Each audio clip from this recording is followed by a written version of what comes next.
Senator Joe Manchin from West Virginia, also former governor of West Virginia, joins us on the Young Turks. Senator, welcome to the program. Thanks for having me, Cenk. Appreciate it. So, Senator, let me start by asking about your record. So, obviously, you're known as the most conservative Democrat in the Senate. National Journal's got you at 55% conservative voting record, 46% liberal. You voted with Trump 58% of the time so far. In the first 100 days, it was up to 67% of the time. And I can go on about the issues. So, why be a Democrat at all? Well, I guess you have to know where I came from and who I am. I'm a West Virginia Democrat. My grandfather, through the Depression, Roosevelt Democrat. My grandfather got thrown out of company housing. He was a coal miner, and he tried to organize the miners at that time. And 1927 was thrown out. Kind of moved into a barn there for about a year. So we've been through some tough times, and we've always believed that you had to work and contribute something back. I'm fiscally responsible and socially compassionate. My grandmother was a one-woman social worker. Everybody went to Mama Kay. If you had no place to stay, Mama Kay took care of you. If you needed food, she fed you. Clothing, she clothed you. My grandfather had a little grocery store because that's how he started his livelihood, taking care of his family, my dad and the 5 brothers and sisters that he had, because he couldn't work in the mines anymore. So we're a product of a West Virginia environment through some challenging times. Now, I never forgot where I came from, but I believe that people should contribute something back, should give something back, should work for something. But, I'm a product of my environment. So from Farmington, West Virginia, Jenks, I watched when the mines were on strike, or if somebody lost a husband in a mine, that my grandfather would take food, we would deliver the food to him, he would take care of them forever. But if people could work, he expected them to get off their butt and do something. So he was willing to give anybody a hand up, and he was willing to take care of those who couldn't take care of themselves, but he wanted people to contribute that could. So I don't know how that ranks or where I fit in, but I believe very strongly that I've had a lot of opportunities, and my family always taught me that I had a responsibility to give back and contribute. Yeah. So I'm trying to do the best I can. Right. I read the history of your family, and as I read the story of your mom coming into this country as an immigrant, I think that's why a lot of progressives hope that you would fight harder on the issue of immigration when it comes to fighting. Jenks, I fought on that one. The bill that we had, the Senate bipartisan bill, is basically, I think, still the model, what we should be working on. And that bill basically gave everybody a chance to register, to sign up, and get in the queue, if you would, as far as naturalization. It was no amnesty bill. You had to work and perform, get a job, learn English, participate, and perform. I think it was a tremendous opportunity. We couldn't get the House to move on that piece of legislation. Senator Manchin, I'm not for building a wall. I'm not for building a wall at all. Okay. I know you missed the DREAM Act vote. Some think that was there was political motivation behind that, but you can set the record straight right here. Which way would you have voted for the DREAM Act? The DREAM Act, I believe that any child, any person that gets an education should be kept in this country, given every opportunity, because they're going to be contributors. I really do, and I didn't have any problem with that. But I said this. As I recall, Jenks, it was if you had 2 years of participation militarily. Well, I said you should be honorably discharged. Show that you did your duty and you were honorably discharged. Then it said if you had 2 years of college. I said there should be a degree, some sort of a degree. I know people that go to school all the time and never get a degree, American children. But if you have a child that basically is willing to serve in the military, you have a child that basically gets a 4-year or associate degree of some sort, they're going to contribute. They probably contribute more than maybe some natural-born citizens of our country already. So I was always in support of that. But let me understand that a little bit better. So as it was constituted, though, would you have voted in favor of it or against it? I forget exactly the constitution of how that was put together. The way it was saying, the way the bill came across, it said 2 years of participation, I recall. It didn't say anything about honorable. It didn't say being discharged, okay? So you would have voted against it. When you served your country. It didn't say about getting a degree. So I would have not supported unless we could have had the amendments that showed that support. Okay, that's clear. So Yeah, now, that's where I was. yeah. Now going back to the issue of again, you call yourself a Democrat, and I wanted to just suss out exactly what that means to you. Virginia Democrat. Yeah. So would you call yourself a progressive? On issues, I think that progressive means that are you supportive of things that help people's lives? If I can support and help somebody help themselves, I'm going to do it every time. The difference between, I would think, as a Democrat, who I am a Democrat, as a Republican goes to the bottom line, I think, every time. When it comes down to weighing the human being, they're going to go to the bottom line. A true Democrat's going to go to the bottom of your heart. Can we help that person be a better person, live a better quality of life? I feel very strongly in that. So you would call yourself a progressive? It depends on what, I don't know what your definition of progressive is. Okay, all right, fair enough. You said in the interview that you are against the Washington Democrat philosophy. You don't think that it works. Well, it's not everything to everybody, Jenks. What's happened in West Virginia? Someone asked me, Elizabeth and I had this conversation. She said, Joe, what happened? West Virginia is still, the majority of people registered as Democrats in West Virginia, but they're all voting against the Democratic Party. I said, the people in West Virginia, the hardworking people in West Virginia, believe the party that they had always associated with was the working person, helping the working person, helping a person that was down and out, trying to get back up and on their feet. Now that party and the philosophy of Washington it's become so politically correct that it's the party that prevents working people from working.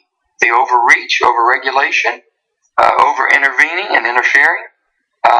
It's just, I can just tell you about West Virginia. Yeah, so the Democrats I know. So I understand. So let's go to some of those issues that you just mentioned there, overregulating. For example, you voted to repeal the stream protection rule. And your top donor is First Energy, that wound up getting in some degree of trouble for putting arsenic in a pond.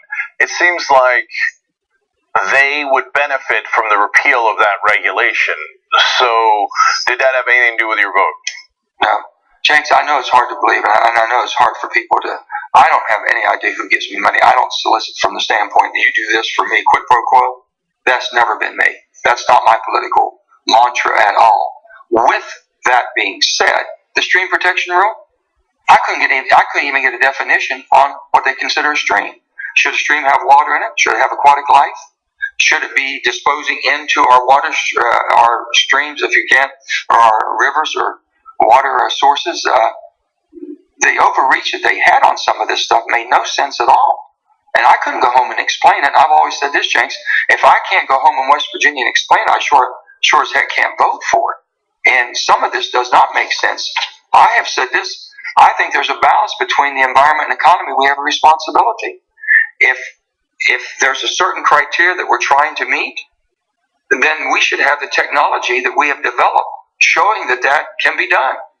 If you can't show that it can be done, then how can you hold me at a criteria when we haven't invested ourselves as a government and have no intentions of doing so? Just because you like something or don't like something doesn't make sense. So, Senator Manchin, I got a note from one of your constituents, Lisa Lucas, and she talked about how her family catches bass in the streams in West Virginia. The problem is literally every single stream in West Virginia has a fish consumption advisory. And so she's asking, look, did they use this to feed their family? If I can't fish in any of the streams because the fish might be poisoned, don't you think you should make more of an effort to make sure that the streams in West Virginia are clean? I will. I agree with her. It should be more of an effort.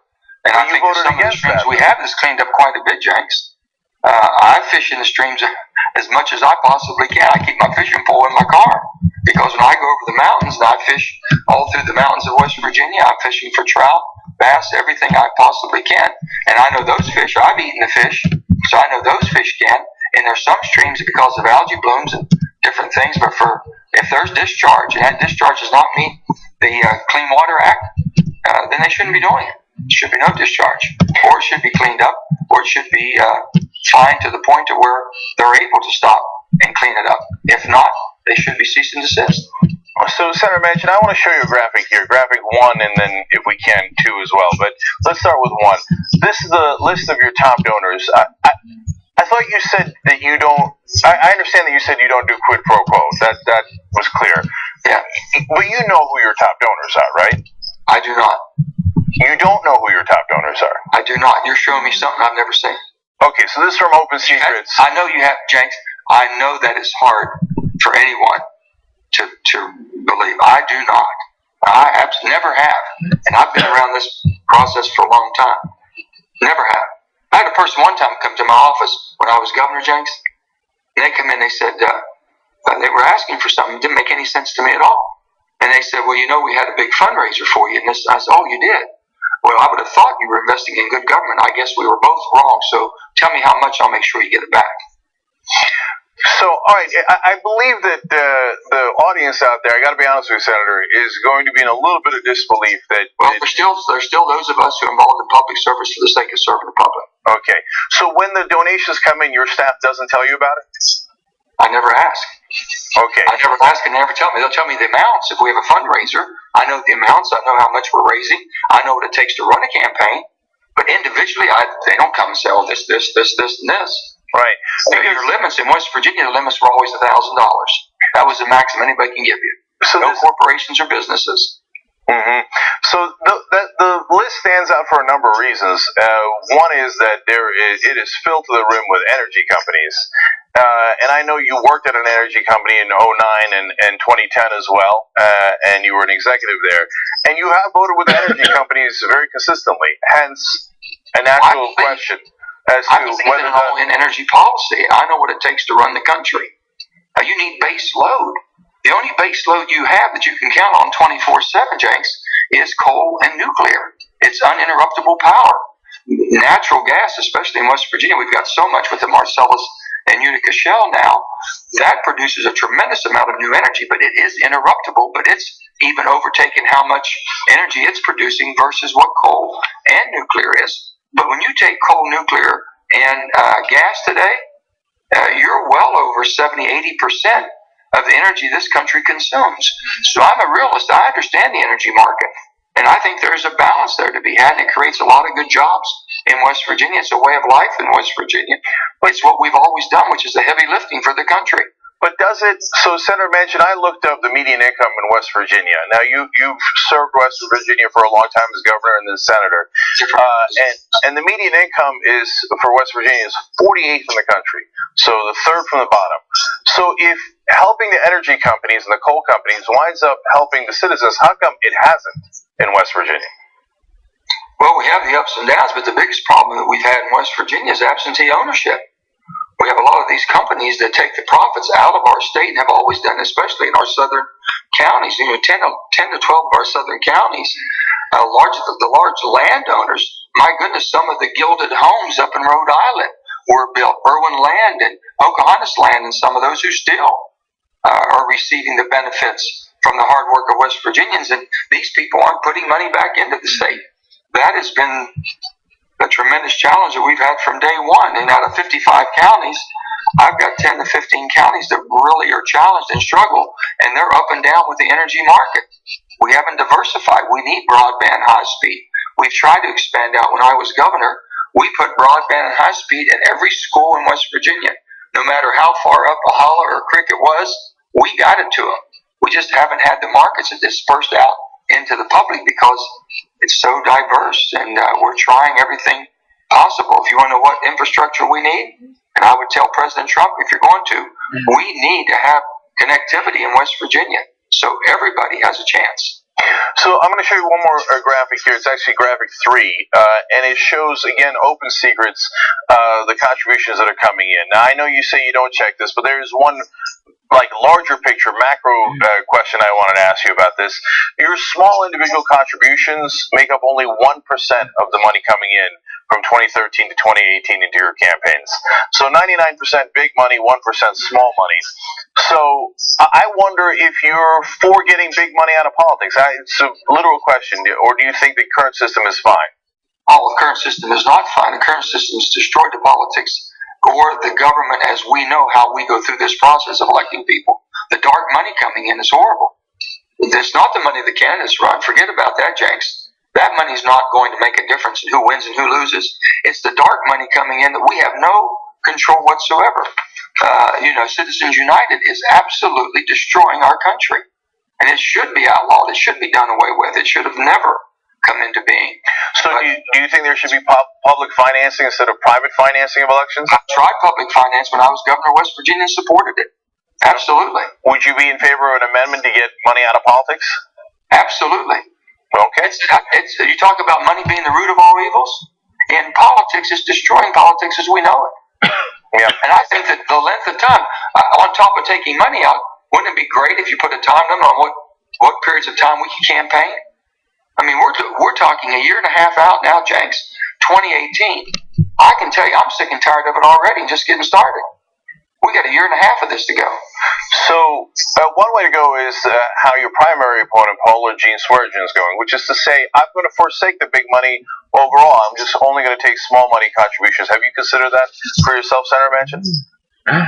I haven't been in control of the money from. We go out and campaign, and we go out for solicitation like every other competitive campaign. And we're going online. I've not been online, so I need to get online to get more of the individual contributions. I'm very appreciative from $1 on up, and in the state it's $1,000, but on the U.S. Senate or the congressional, it's $2,700 per person is the top amount per cycle, and there's not many people in West Virginia that can do anywhere near that. Senator, people basically they give what they desire to give, and I'm happy with the small donations. And I'm going to be soliciting more through the online that we haven't done before, but we will start. Yeah, of course, the real money is in the PACs and the independent expenditures, and as you point out, and that's where the really wealthy and the corporations pour a lot of money. Here's the thing you need to know about this. The PACs and the independent expenditures, we have no knowledge of that. In no way can you and should you. That's one thing they've kept pretty stringent, that you can't be involved in the type of activity that an independent expenditure has on your behalf.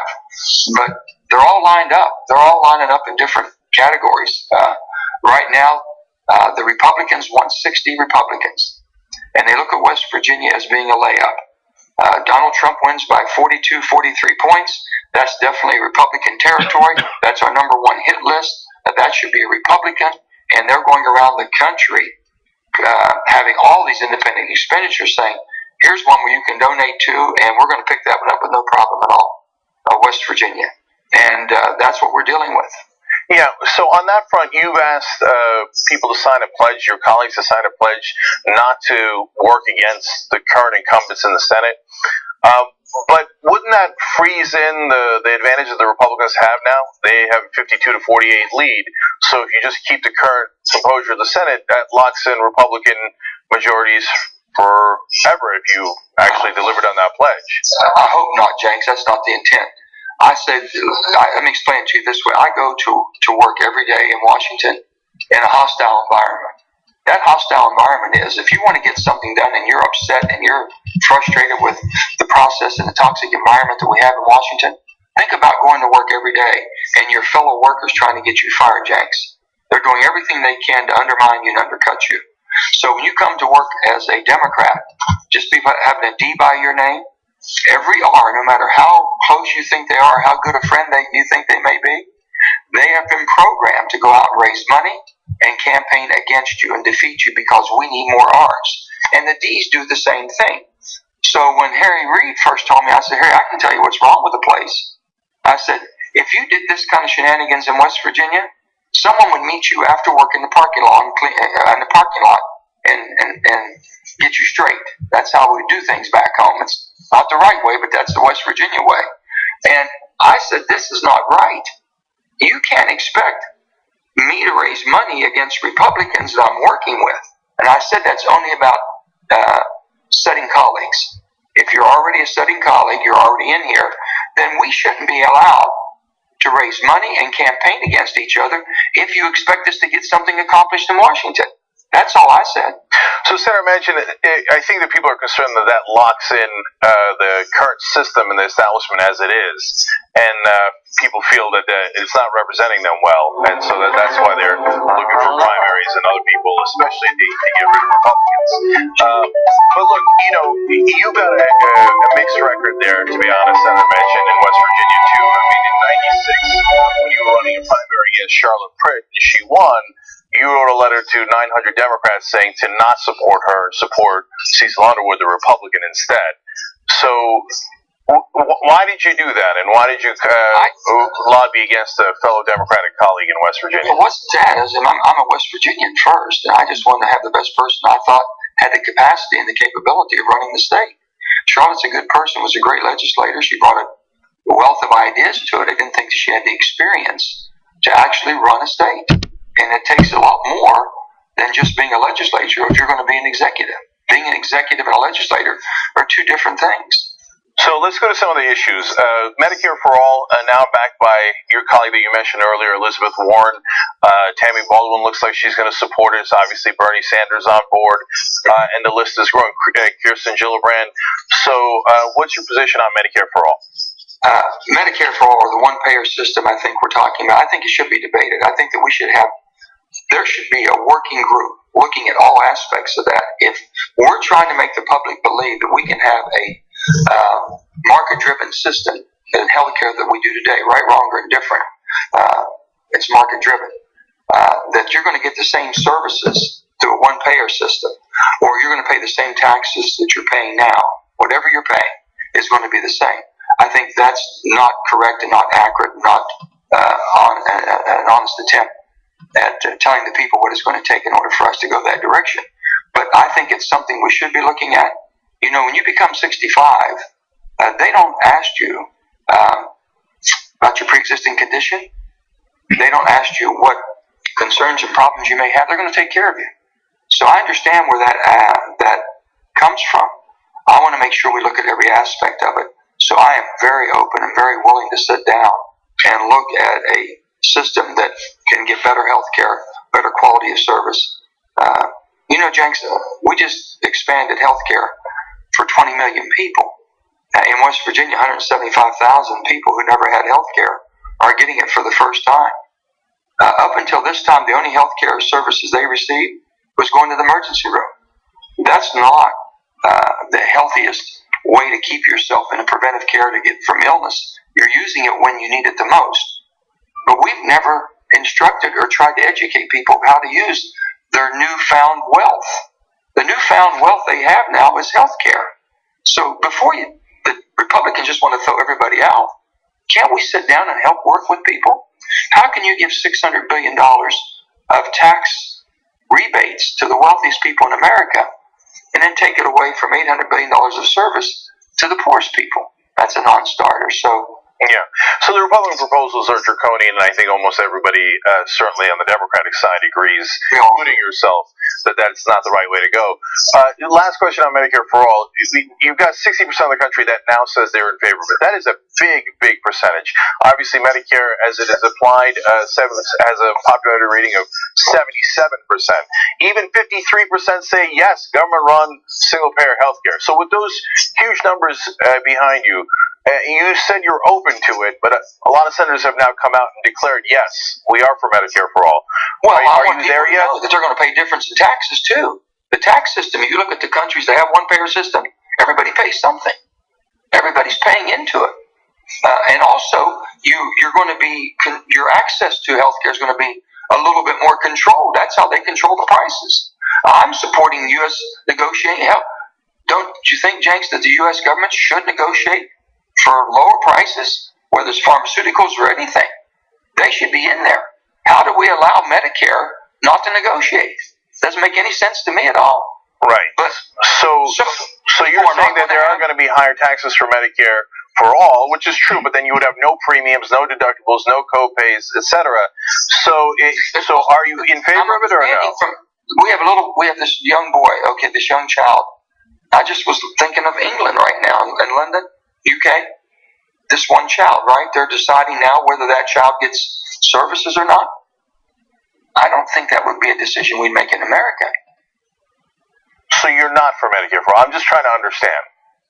I'm looking at it. I want to do whatever is best, but I don't want to go in with blinders on to say, oh yeah, no problem at all. I'm to the point. Sit down. Let's look at the pluses and the minuses.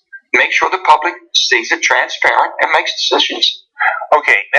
Right now, we haven't. Facts aren't on the table. I can't tell you. Will it be an open market? Will it still be market driven? Do I still have access to the best care in the world? Right. I'm hearing that a lot of the Canadians come to America because they can't get it when they want it and what they want. Yeah. I want to learn all this. Well, James, this is all new to me. Yeah, I understand. And Medicare, by the way, does have a private option, so it doesn't foreclose that. But let's move on to another issue, minimum wage. So 74% of Americans are in favor of increasing minimum wage, including a majority of Republicans. 58% are Republicans. So are you for increasing the minimum wage, and if so, to how much? I am in favor of that. West Virginia did it, in a state that's challenged as we are. They went from $7.25, now they're up to $8.75, and I think they're even going further. So this is all good news. Every state's going to be different. One size doesn't fit all. I know everybody's going across the board at $15 or $10. It was $10.10 before, and I understand how we got to $10.10 was that they went back to 68 and they indexed it from 68 to today's wages, and it came up in the $10 range. So I think that once we find that, and then it should be indexed after that, so you don't make this a political fight every time you're trying to do something. So right now, is there a number that you would state that you're in favor of, whether it's $10 or $12 or $15? In West Virginia or across? Are you talking about across the country? Well, as a senator, you'd be voting, of course, federally. But I'm happy to take both answers. I think there should be a $10 minimum across the board for the United States, and let every country do what they want above that. Okay, that's a clear answer. You voted. You were among the 5 Democrats who voted for arming Saudi Arabia. Now, I know that we've been doing that for a long time, but Saudi Arabia has that same fundamentalist Muslim ideology as some of the biggest terror groups out there. So that's a reality. And not only were 15 out of the 19 hijackers Saudis, and you could say that's a long time ago, but they helped fund the Sunni insurgency against our boys in Iraq. So why did you vote to fund the Saudi arms deal? Well, I asked a lot of questions on that. When I was on armed services for 6 years, I was concerned about absolutely, because the so-called smart bombs weren't being used very smartly, and there was still collateral damage. We were all concerned about that. But I was told by every expert that we have that advises us that these weapons are going to be sold by the French or UK or people who might not put as much of an emphasis on the education, the training that needs to be done with these types of weapons to reduce the collateral damage. So I looked at it from the standpoint, do we have more input? Can we use more input as far as on education and training to make sure these weapons that we're providing are used in the best manner that we can to defeat the terrorists and defeat the people that we're trying to defeat the enemy without the innocent being harmed. And I was told at the end that would be the thing to do. You're talking about Yemen and yes, and horrible situation. Yeah, the terrible human rights abuses there. I would have gone in a different direction, but of course everybody's different. That's why I'm asking the questions on how you would go. I have access to these professionals, and you're talking about the best of the best, and they're giving you their information that they have, and you have to dissect it and go with that, and that's what I did. So I totally understand. So now let's go one more issue here, which is marijuana legalization. You said that you would do a new war on drugs. We already have a war on drugs, obviously, and it doesn't seem like it's worked, Senator Manchin. My war on drugs, James, has been more on pharmaceutical drugs. I think the opiates that we're putting on the market, the FDA, what they have done, is just absolutely uncalled for. And then you have the DEA allowing these enormous amounts to be distributed in the marketplace, which is horrible. And I even told President Trump this. It says, Mr. President, you've talked about overregulation, this and that and everything. Why don't you do this? For every new drug that FDA allows, every new opiate drug that FDA allows to come on the market, why don't you make them take one off? Why are you inundating? Why are you allowing the marketplace to be inundated? That's my war on drugs. My war is on legal drugs that's killing West Virginians more than anything else. So your second largest donor, I know you say you don't look at the list, but is Mylan, and you've got to know about that one, right? Sure. And well, I know. I mean, I didn't know the amounts, and honestly, I pay no attention. But my daughter, being the CEO of Mylan, They've been very much involved. Let me just say, Jenks, on this. Mylan started as a startup West Virginia company. It was startup success. Mike Pushkar and Don Panos back in the 60s.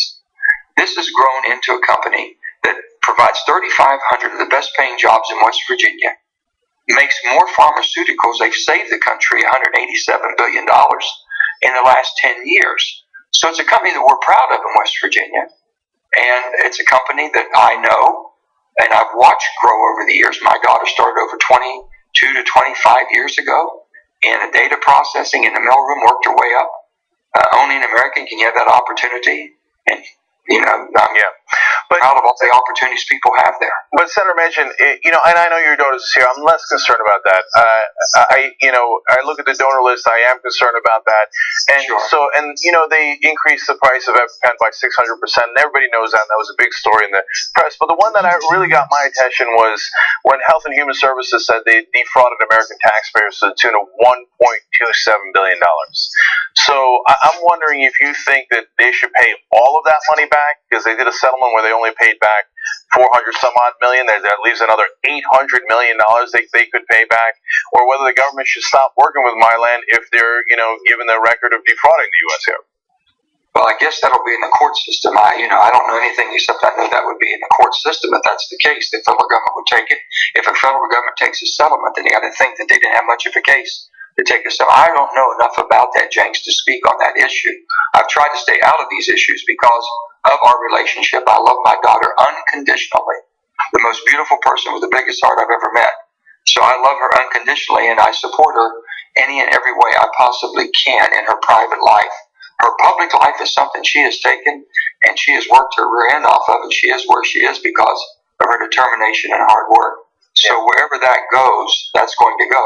I know that the federal government, with the generics they put out there, the one company in Morgantown, West Virginia, makes more prescriptions than any other single manufacturing in the country or in the world. Right. I'm proud of the 3,500 jobs that we have. They're good paying jobs. And if the country, $187 billion because of the lower price drugs they're putting on the market, why shouldn't Medicare do the same? And the other thing is, I supported Bernie Sanders, and I still support. If we can buy drugs and import them from other countries that has cheaper prices, and they meet all the standards and the testing and inspections, then bring them in. I'm for that, Jenks. Yeah, so I have not heard the number that you quoted on them saving us money. I've heard about their incredibly high prices, but I hear you, and that's they're the lowest priced producers in the country, in the world. So and I hear you on that, and so people can look that up online. Make sure that we're both acting on it. That's right. And so the last thing is based on what you just said there, which is supporting Bernie Sanders. In the past, you've said that Bernie Sanders is not even a Democrat, and you have not been overall supportive of him. And correct me where I'm wrong, of course. That's why we're having a conversation. So in a state where Bernie Sanders won every county in the primary, and you've got an issue where oftentimes you do vote with Republicans, as we pointed out, 58% with Trump. I vote for the issue, James. No, I hear you. I'm just talking about overall votes, right? Student loans, for example. There was an attempt by Democrats to block an increase in student loans. You and Senator King flipped over 51-49, helped the Republicans so that there would not be a cap on 3.8%. That's right. So now, on issues like that, again, it winds up helping the Republicans. And given all that, how do you hope to rally Democratic voters and progressive voters in West Virginia to show up in enough numbers to defeat Republicans in this election? Well, you said first about Bernie. Bernie's not a Democrat. He won't register as a Democrat, okay? I respect Bernie, and like Bernie, we have great conversations. But the facts are the facts. With that, let's talk about college tuition. I said, Bernie, where I come from, I think everybody ought to have an opportunity to have an education, and we're going to make sure that, and those who can't afford it should have a pathway forward to get a college education.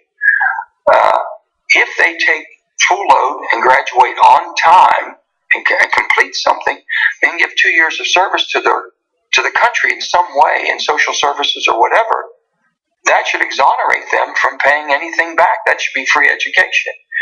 We didn't give it to them. They earned it. They didn't take 10 years. They didn't take a hiatus. They did not give something back. That's a difference.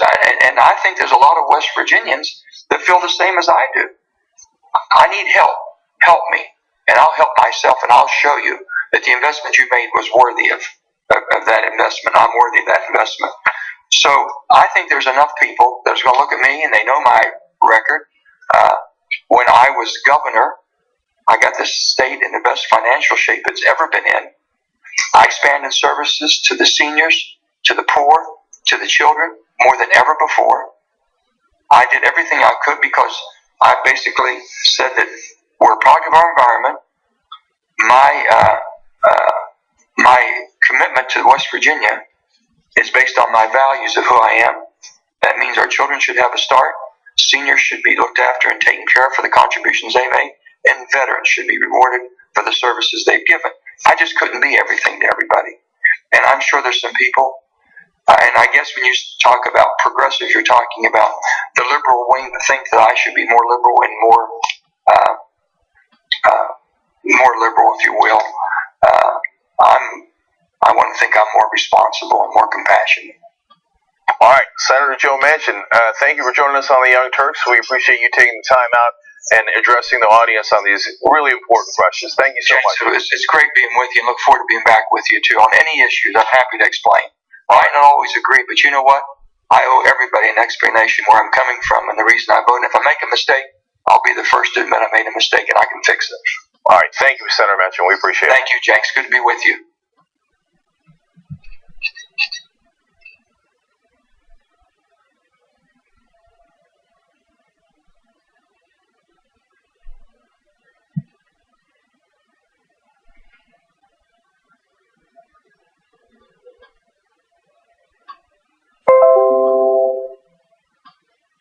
Better transparency into that mind, whether we like it or not.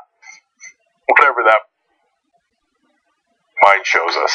Okay, leave it what you called it, far more illuminating. It's true. Okay, now we move forward to very good news. Abu Bakr al-Baghdadi is the leader of ISIS. Wrong. Was the leader of ISIS. Ladies and gentlemen, we got him. It appears that, we didn't get him, the Russians did, but still, the world community has gotten al-Baghdadi. Now, 3 different sources reporting this. Let me give you what they are. The Syrian Observatory for Human Rights, a reliable monitoring group based in the UK, claims they have seen, quote, confirmed information that ISIS chief Abu Bakr al-Baghdadi has been killed.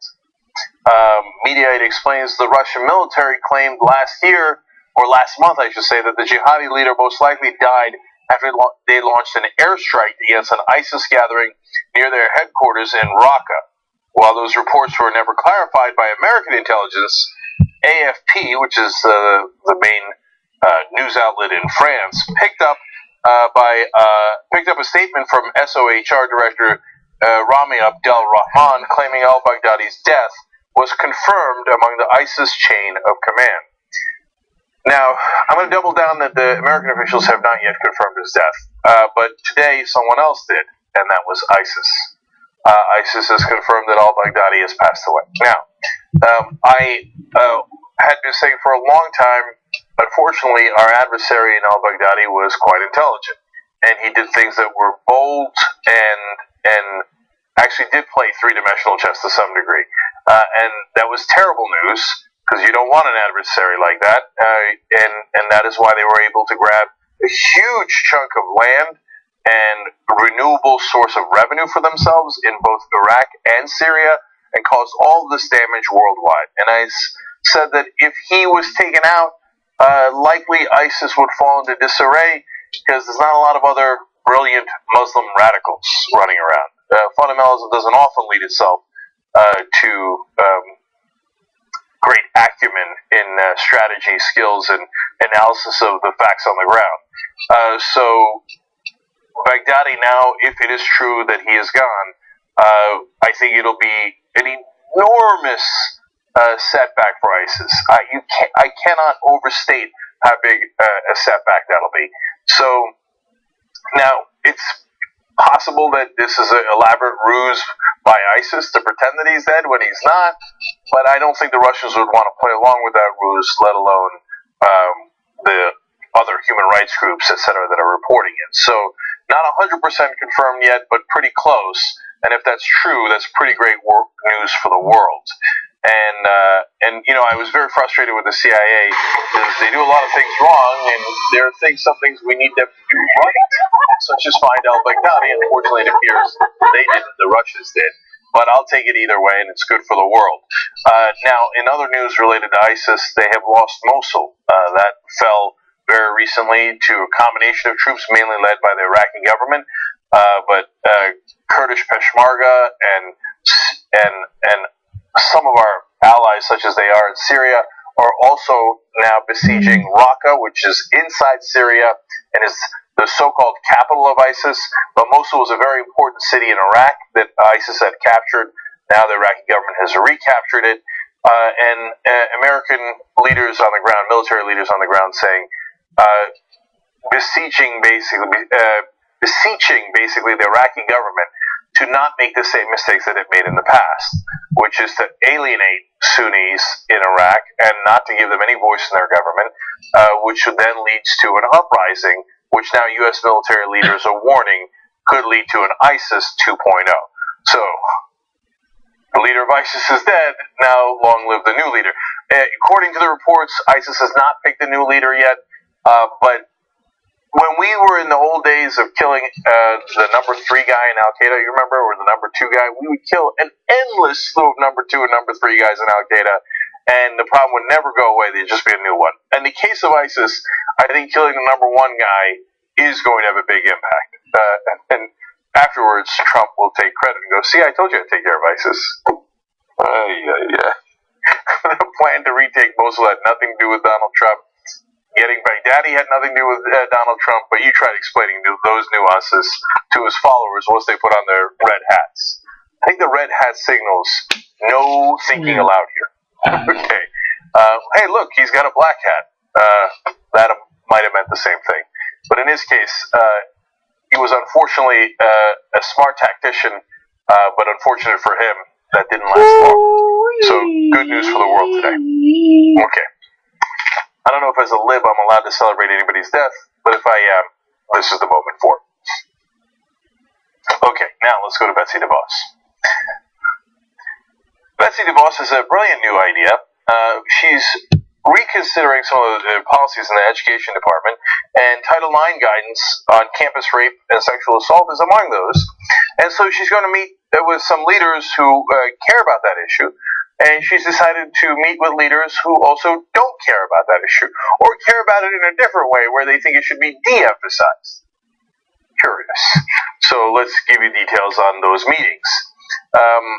Think Progress reports, after months of receiving requests for meetings from advocates for sexual assault survivors, Education Secretary Betsy DeVos has finally decided to sit down with them. Good news. But she's also meeting with groups that are critical of Title IX guidance on campus rape, some of which have histories of intimidating rape survivors and dismissing domestic abuse against women. Now, I'm sure that they would disagree with that characterization, but let me give you some of the details so you make up your own mind. The department reached out to National Coalition for Men, SAVE, that's Stop Abusive and Violent Environments, and Families Advocating for Campus Equality. Now, some of those groups sound reasonable. I mean, why wouldn't you want campus equality? Certainly progressives would. And some of what they do is not outrageous. So if someone has been falsely accused of rape, protecting that person is a good thing. And no one wants false accusations of anything, let alone something as important as rape. Now, the reality is that does not happen very often. I'm going to give you the stats on it a little bit later. And there's a good argument to be made that some of these groups are not worried about just protecting innocent victims of false accusations, but think that the issues of campus rape and sexual assault are a little overdone. Okay, so let's dive into the details and figure it out together. The National Coalition for Men, which was founded in the 1970s, has a long history of what is known as men's rights activism. One of the group's chapters published the photos and names of women while calling them false accusers. Now, if it turns out that the whole thing was adjudicated and they went to court and it was shown that they are in fact false accusers, okay, I'm more worried about the guys who are falsely accused, and you want to have some protections for them, that's great.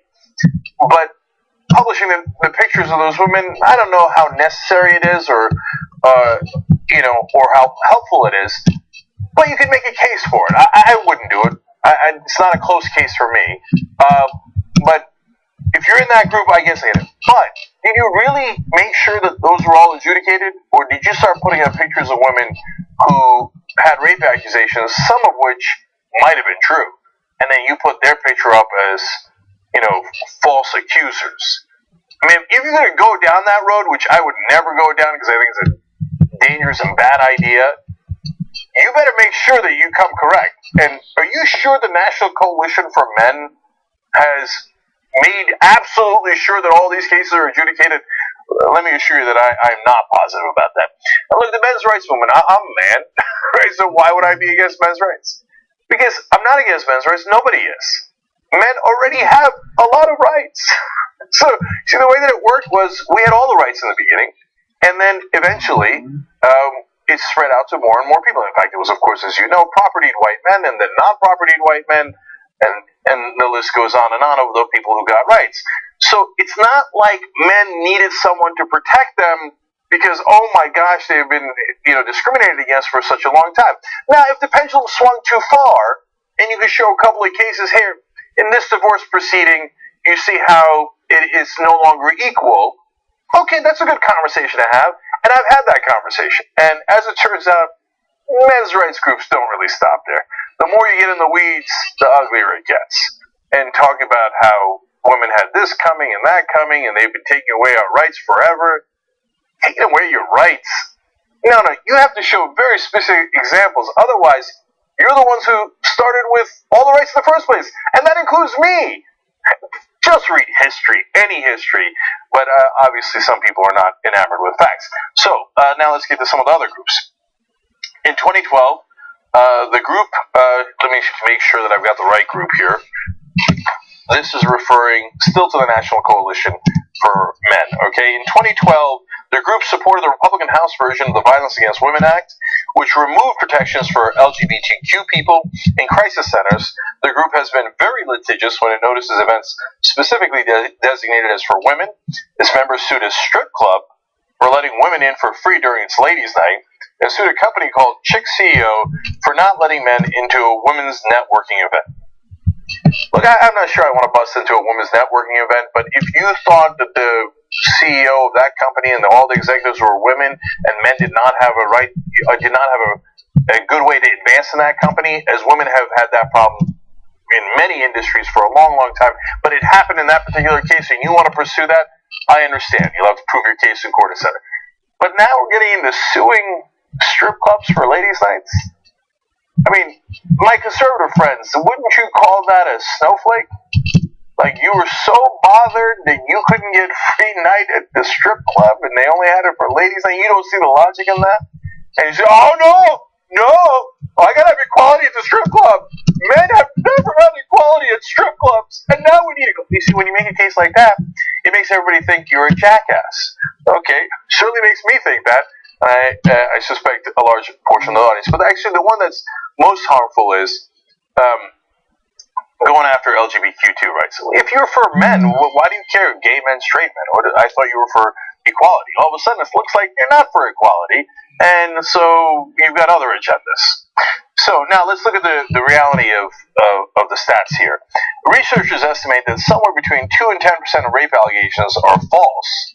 But even among those who are falsely accused, it's rare for men to end up in prison as a result. So that doesn't mean that if you're in that 2 to 10%, that what happened to you isn't outrageous. It is, man. Being falsely accused of rape is a terrible, terrible thing. But is it an overwhelming problem that needs to be addressed at the same level as actual rape and sexual assault?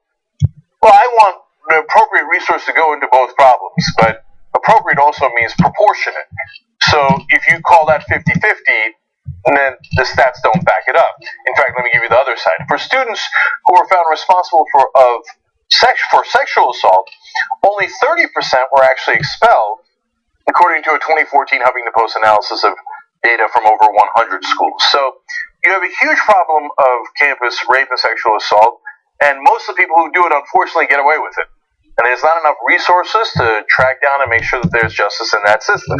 On the other hand, you have a small percentage of people who are falsely accused of rape, and they hardly ever actually go to court and go to prison. So it doesn't make the individual cases any less unjust, but is that the same scope of problem as the sexual assault in the first place?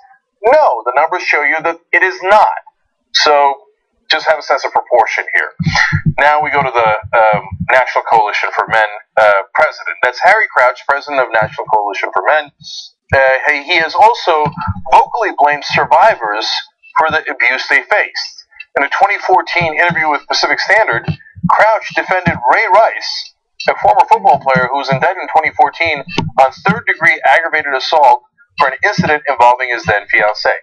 Now, before I go to his defense, you guys remember that incident? And we showed the video here. I don't want to keep re-showing it. But he knocks out his fiancée. At the time they were fiancé, now they're married. And it is a brutal-looking video. And then he drags her out of the elevator, leaves her shoe there. After he knocks her out, he doesn't even look at her for a long time. I mean, it is stomach-turning violence. But no, Harry Crouch's vision of that, or perspective on that, was vastly different. He said, I'm not saying he's a good guy, but if she hadn't aggravated him, she wouldn't have been hit. They would say that's blaming the victim, but I don't buy it. What's there not to buy? I mean, you could disagree on what happened, although the videotape is incredibly clear. But when you say she aggravated him, you're blaming the victim. There's nothing to buy or not buy. And you could say you're justified in blaming the victim. You would be among a really, really small minority of people who think that. But you can't say you didn't blame the victim because you just blamed the victim. So the more you get in the weeds, the more you get a sense of where these guys are actually going. And it is not good news, man. It's in a really, really bad direction. So now our education secretary is like, oh, yes, 50-50. I meet with people who suffered rape and sexual assault and the people who care about them. And I meet with people who think that that is a made-up issue and that they kind of had it coming a little bit sometimes in some assault cases. Okay. Well, when you look into the history of Betsy DeVos, you realize that we shouldn't be surprised by this. Why we fought her, because we didn't think she was right for that role.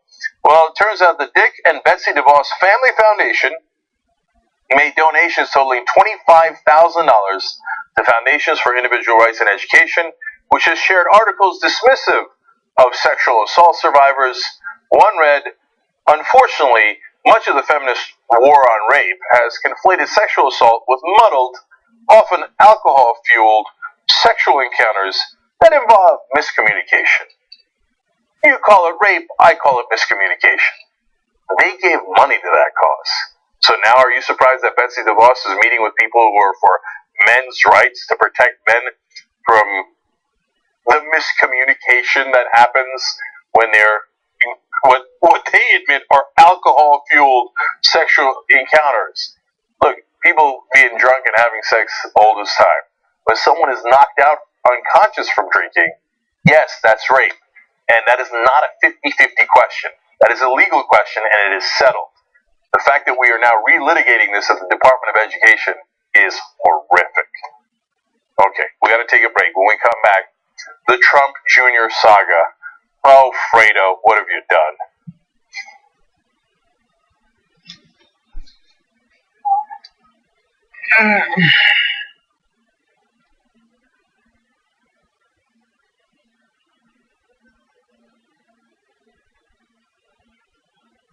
I want to do a quick announcement before we get on to the stories because I think it's important and I want to encourage you guys to go. All right, so TYT will be at Politicon this year. The dates are July 29th and the 30th, and I'm actually extremely excited. In the past, when I've done Politicon events, it's always been panels. Last year I did that panel with a number of anti-Bernie Sanders people, and of course it was a lot of fun because I was the only one on there that supported Bernie. But this year we're going to be debating people. debates are going to happen. Can I just say, if you missed Politicon last year, that was a mistake, because Anna's panel alone was worth the price of admission, because they love balance. They love talking to the press about balance, right? Right. But all of a sudden, there was only one Bernie Sanders supporter and wall-to-wall Hillary Clinton supporters. Yes. Okay. Yes. Including a lot of the people you see on TV. And she mauled. The entire crowd was on your side. But look, it's not just that you kicked ass.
it from just about adoption.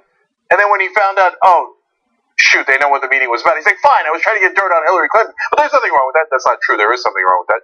Now, finally, he's like, all right, here's the emails.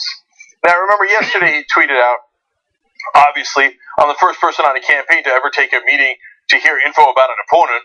Went nowhere, but had to listen. See, you schmuck, you're not supposed to admit that. Yes, you can go and try to get opposition research on people. Of course, that's a normal part of a campaign. But not from a foreign source, and on top of that, one that, how else would they have gotten it but stealing it? So, and it is not normal procedure. For example, Al Gore's team in 2000 got mailed a tape of George Bush's practice for the debates. They had the whole thing, and they could have looked at it. I mean, that's beautiful opposition research, and prepared better for the debate. Well, they didn't, because they thought this must be stolen, so they turned it over to the FBI. That's how you're supposed to deal with stolen material, or things that you reasonably believe could have been stolen. Instead, fools rush in, or in this case, fools Russian. Anyway, he's like, oh, you got good stuff from the Russians? All right, let's do it. Hey, don't take my word for it. I'm about to read you his emails. Okay, so the guy who's the intermediary here is a guy named Rob Goldstone. He lives in the UK. He helped with Miss Universe pageant, and he hooked up Donald Trump and Donald Trump Jr. with some of his Russian contacts before, and that is exactly who he's going to refer to here. It is a family that's very well connected in Russia. The son is the pop singer, and then the dad in that family is a real estate mogul. So the son's name is Emin Agalarov, and then his dad's name is Aras, I believe. So that's your context for these emails. So Goldstone emails Donald Trump Jr. and says, Emin, the pop star guy, the younger guy, just called and asked me to contact you with something very interesting. The Crown Prosecutor of Russia met with his father, Aras, there it is, this morning, and their meeting offered to provide the Trump campaign with some official documents and information that would incriminate Hillary and her dealings with Russia and would be very useful to your father. Now, Rob Goldstone, also a clown, of course, he deals with the Trump family, so there is no such thing as the Crown Prosecutor of Russia. There is a title that's similar to that in the UK. That's why he assumed that that's what it was called in Russia. It's not called that. But that is not relevant. What he's saying to Donald Trump Jr. is, I've got the top prosecutor in Russia who's going to give you official documents that the Russians have. Any person that has any sense, I mean, let's put aside morality for a second, but it also doesn't want to break the law, would immediately go, wait, I am not going to take information from the Russians on my opponent that is potentially very illegal and obviously not the right thing to do. Let me go turn this in. Don goes, oh, that sounds great. Okay, so hold for that. Goldstone further clarifies, this would incriminate Hillary and her dealings with Russia and would be very useful to your father. This is obviously very high level and sensitive information, but is part of Russia and its government support for Mr. Trump. Now, I know there's still some out there who are like, there's no evidence that it was connected to Russia, except for the fact that he just said, it is connected to Russia and it's to help your father. But hold, let's be fair to Donald Trump Jr., those are just emails he received. What did he reply back? Quote, if it's what you say, I love it, especially later in the summer. Oops, there you go. So here is Donald Trump Jr. saying, if you have official documents from the Russians, I would like to collude with you, and it is to help with my father's campaign, as you wrote in the email. If it is as you say in the email, I would love it. Does it have to get any clearer? Like, if they were trying to frame themselves, they couldn't have made it any clearer. Hey, what did I tell you as to why the whole Trump clan was going to get caught? Because they're too stupid to do a cover-up. I mean, who writes emails like this? Like, would you like to meet with the Russians and take their documents, God knows where they got them, and use it against Hillary Clinton to help your father? Why, yes, I would. Okay. Now, whether that collusion is illegal is a question we're going to get to in a second, but it is collusion. There is no question about that. So Goldstone also wrote in one of the emails, Don, hope all is well with Emin, the guy we were talking about before. Emin asked that I schedule a meeting with you and the Russian government attorney who's flying over from Moscow for this Thursday. I believe you are aware of this meeting, and so wondered if 3 p.m. or later on Thursday works for you. I mean, you can't write it up any better. Remember, Don, it's a Russian government lawyer, and I know you are aware of this meeting. And, of course, Trump Jr. responds, yes, but can we make it 4 o'clock? Jesus, man. So now they're saying, oh, maybe the Democrats set us up. So let me get this right. The Democrats are playing 3-dimensional chess so that they would lose the election? Well, knowing the Democrats, maybe they are. Only the Democrats would do that. But even so, if they were, hey, you schmuck, don't say yes, I would love to do something illegal. So is it illegal? Well, Richard Painter, former ethics lawyer for George W. Bush, said if he intended to get illegally stolen private information from the Russians, it was illegal for him to attempt to do so, just like buying stolen goods from a known fence. Now, in this case, his main defense, which is not a defense at all, is, well, I thought it was a Russian government lawyer, and I thought they were going to give me really good opposition research on my opponent and help meddle in this election. But as it turned out, they didn't have really good information for me, so I was annoyed at the meeting. Because it turns out she just wanted to talk about policy, and we weren't talking about policy at that point. That didn't make it any better. It might have made it worse. Right? Say, no, I was only interested in, the incriminating stuff. Policy. I wasn't there for a policy meeting. Okay. So, now, will they be able to prove in court that he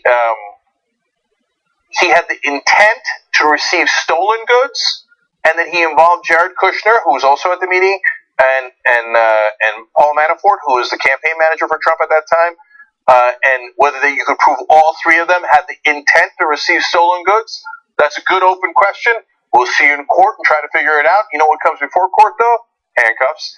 Anyway, now there's a second legal problem that he has with this. Rick Hassan, who's an election law expert, says there's 2 big questions on whether he broke campaign finance laws are knowledge. It was that it was a foreign source, and they explain now credible if last night's New York Times story is correct, as well as if the information being provided counts as anything of value for purposes of the law. So let me explain that. So did he know that it was a foreign source? Now there's no question because he himself has admitted, yes, these are the emails, I knew that it was a Russian foreign source. So check on the first part of the test. The second part of the test is not whether the incriminating information that he received was great and was used against Hillary Clinton. No. The question is it anything of value, meaning is it worth anything? Does it have monetary value? Okay? So, again, even if you weren't clear on where the source is, again, the email from Goldstone said this is obviously very high-level sensitive information, but is part of Russia and its government support of Mr. Trump. And, of course, Donald Trump Jr. famously replied, I love it, to that email. Now, on to whether just giving information has monetary value. Well, it depends on the kind of information. If you could Google it on your own, no, that has no monetary value. But if it is other kinds of information, we already have rulings on that. There's a 1990 ruling by the Federal Election Commission, and it reads like this, and I'll read it to you and then I'll explain.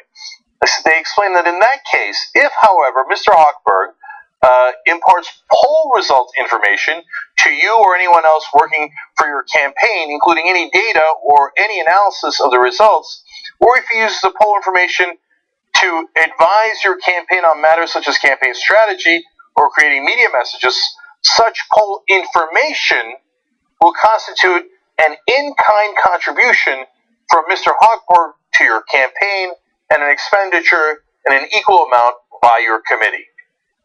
Meaning, look, he spent money on that poll. If he gives you the information from that poll that he spent money on, that is a contribution to your campaign. So if in this particular case, if the Russians were going to give you information and you thought they were going to give you information that they spent money acquiring, and presumably they would have to spend some sort of money, either bribing someone on the inside or paying hackers, etc., well then you got information that has value, and you have broken a campaign finance law. So, look, you might look at all that and say, when you go to court, you got a good case, but you're really going to have to lay out here intent and what Trump knew and didn't know. But boy, did he help your case by releasing the emails and admitting himself that, yes, I went to go meet with people I thought were Russian officials to get stuff that would help our campaign, but as it turns out, I couldn't finish the criminal act. He didn't say it, that last part he didn't say in so many words, so I just want to be clear about that. But it turns out you don't need to finish it for it to be a criminal act. Anyway, I am very much looking forward to a judge sorting this out. What do you think? Does he look better in orange, or do we go classic? You know, we'll make America great again and go with the white and black stripes for the prison outfit. Look, if he was a regular person, one of you guys out there, you think you would be arrested for this? Of course! The only reason you wouldn't arrest somebody with this amount of overwhelming evidence that they handed you on a silver platter is if they have a silver spoon in their mouth. And you go, I mean, my daddy's president. Can't I just get away with illegal stuff? The answer to that is supposed to be no in a democracy. We'll find out what the real answer is in a little bit, apparently. Okay, so that's the essence of the story. Now, let's have some fun. Okay? I'm already having fun. Okay. So Donald Trump Jr., now we know, met with people he believed to be Russian government officials who were going to give him official documents, and said he was really looking forward to that meeting, that he would love it. But at the time, he had claimed that, oh my God, these allegations that we would meet with the Russians is outrageous. Hold for it, because I'm going to show you the video. Now, this video comes more than a month after he had already met with the Russian lawyer. He already knows he met with the Russians, and it's not just him. Paul Manafort, the campaign manager, was at the meeting. Jared Kushner, who is now a top advisor to the president, was at the meeting, a top advisor to the president as he was running his campaign at the time, when he was candidate Trump. So you've got three big honchos of the campaign that met with the Russians. Donald Trump Jr. already knows that, and now we know it as a fact. Nonetheless, he goes on television, has this interview with Jake Tapper. Now listen to how many times he pretends to be outraged and calls these allegations absolute lies. Here, let's begin. He suggested that experts are saying that Russians were behind both the leak, the hacking of the DNC emails and their release. He seemed to be suggesting that this is part of a plot to help Donald Trump and hurt Hillary Clinton. Your response? Well, it just goes to show you their exact moral compass. I mean, they'll say anything to be able to win this. Russian collusion in order to hurt Hillary? They'll say anything to be able to win this. Rob Goldstone email. This is obviously very high level and sensitive information, but is part of Russia and its government support of Mr. Trump. Response by Donald Trump Jr. I love it! That is before he did the interview. I'm not anywhere near done. Here's another one. I mean, this is time and time again, lie after lie. Lie after lie, us meeting with the Russians. This is obviously very high level and sensitive information, but is part of Russia and its government support of Mr. Trump. I love it! Keep it going. You know, his house cat at home once said that this is what's happening with the Russians. It's disgusting. It's so phony. It's so phony. It's disgusting. The idea that we would meet with Russians. Goldstone, this is obviously very high level and sensitive information, but is part of Russia and its government support for Mr. Trump. Donald Trump Jr. I love it. Keep it going. I watched him bumble through the interview. I was able to hear it on audio a little bit. I mean, I can't think of bigger lie. You can't think of a bigger lie. Rob Goldstone, this is obviously very high level and sensitive information, but is part of Russia and its government support for Mr. Trump. I love it. To say that we would work with the Russians, I can't think of a bigger lie. I can think of a bigger lie. Maybe the one you're telling right now. I'm not done. Keep it going. That exactly goes to show you what the DNC and what the Clinton camp will do. They will lie and do anything to win. They will lie and do anything to win. Rob Goldstone, this is obviously very high level and sensitive information, but is part of Russia and its government support for Mr. Trump. Donald Trump Jr., I love it. I will do anything to win. You've got secret information that the Russians have. I will work with our adversaries. I will take however they procure that information, stolen or otherwise, and I will use it in my campaign. Can you believe what they would do to win an election and the lies they would tell? Keep it going. It's a rigged system. It's disgusting, and the people should be fed up, because when I heard it, I certainly was. He was just fed up with it. What a rigged system he's got. This is obviously very high level and sensitive information, but as part of Russia and its government's support for Mr. Trump, I love it. I think I have one more. I don't mind a fair fight, but these lies and the perpetuating of that kind of nonsense to try to gain some political capital is just outrageous, and he should be ashamed of himself. Outrageous should be ashamed of himself. Email sent to Donald Trump Jr. This is obviously very high level and sensitive information, but as part of Russia and its government support for Mr. Trump, Donald Trump Jr., I love it.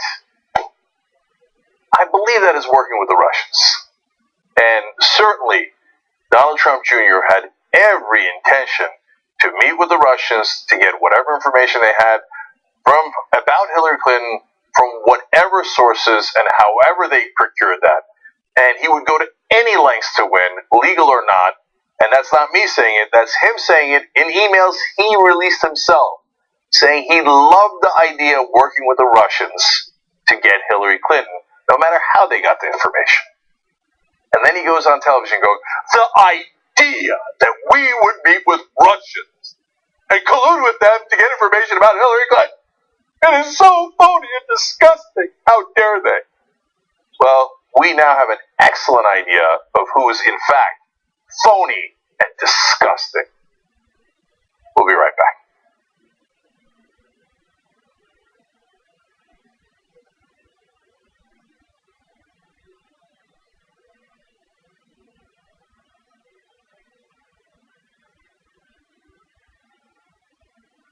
I want to do a quick announcement before we get on to the stories because I think it's important and I want to encourage you guys to go. All right, so TYT will be at Politicon this year. The dates are July 29th and the 30th, and I'm actually extremely excited. In the past, when I've done Politicon events, it's always been panels. Last year I did that panel with a number of anti-Bernie Sanders people, and of course it was a lot of fun because I was the only one on there that supported Bernie. But this year we're going to be debating people. Debates are going to happen. Can I just say, if you missed Politicon last year, that was a mistake, because Anna's panel alone was worth the price of admission, because they love balance. They love talking to the press about balance, right? Right. But all of a sudden, there was only one Bernie Sanders supporter and wall-to-wall Hillary Clinton supporters. Yes. Okay. Yes. Including a lot of the people you see on TV. And she mauled. The entire crowd was on your side. But look, it's not just that you kicked ass. It's not that just the crowd was on your side. It's that if the crowd, even if it's unfair because the crowd is all Bernie Sanders, then maybe you should have a couple of Bernie Sanders panelists. Right.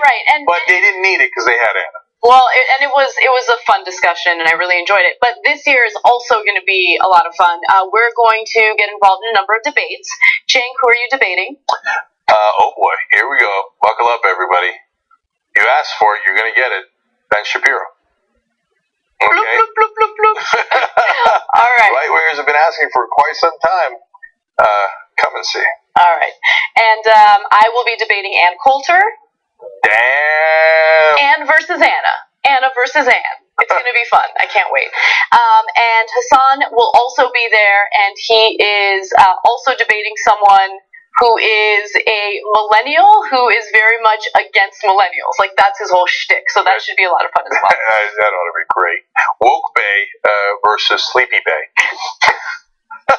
Anyway, you guys can get your tickets by going to politicon.com/TYT. Politicon.com/TYT. It takes place in Pasadena, California. We really hope to see you guys there, so definitely check it out. And if you're watching this as a video on YouTube or Facebook, we'll have the link down below for you guys.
Back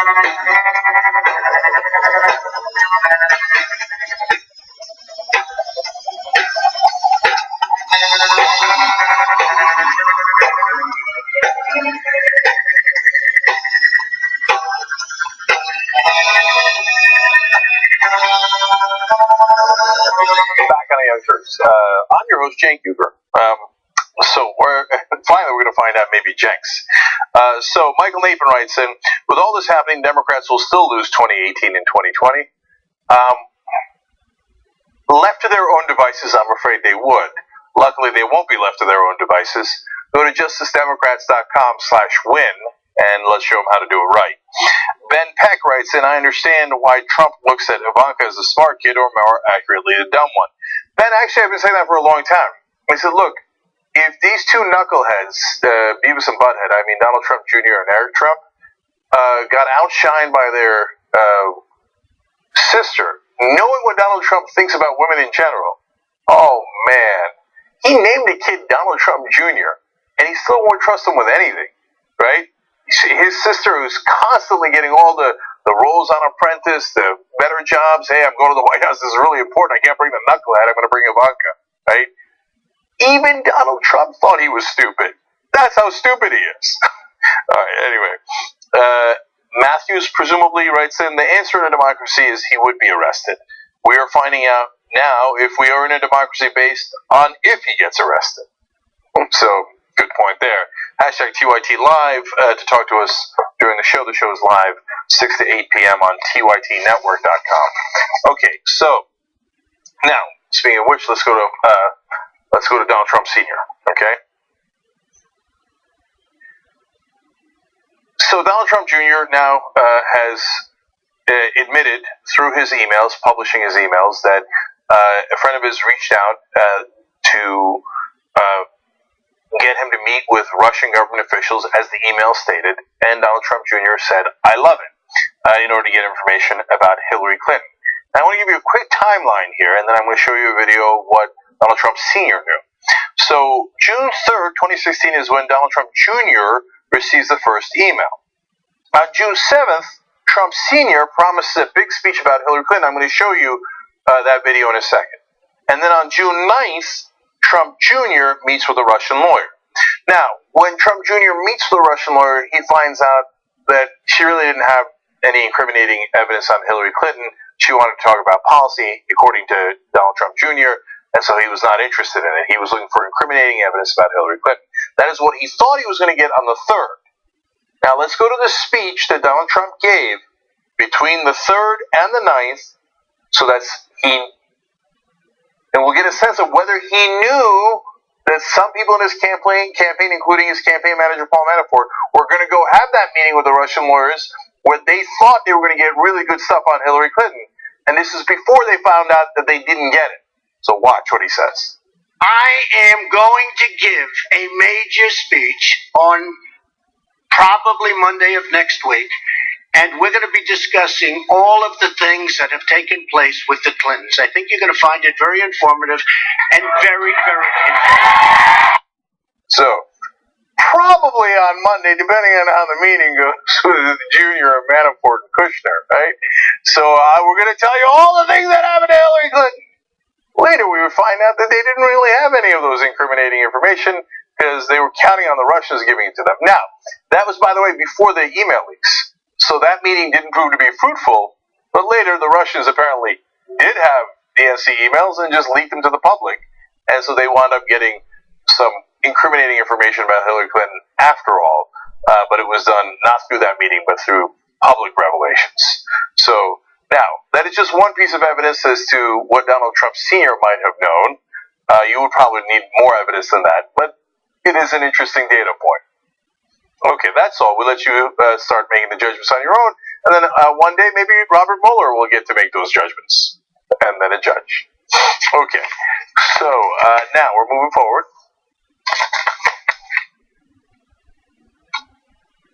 Oh, good. Nice. I love that graphic. Okay. Okay. So, Donald Trump Jr., Donald Trump Sr.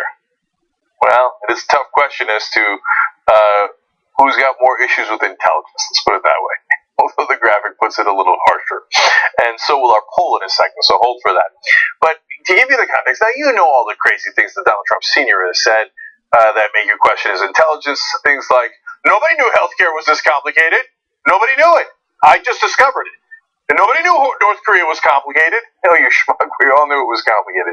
Let alone the third grade reading level that he has, let alone the fact that now they've got his presidential daily briefings not just down to a page. They had it up with a page with pictures and graphs. Now it's down to tweet-length explanations for him. So that's the dad.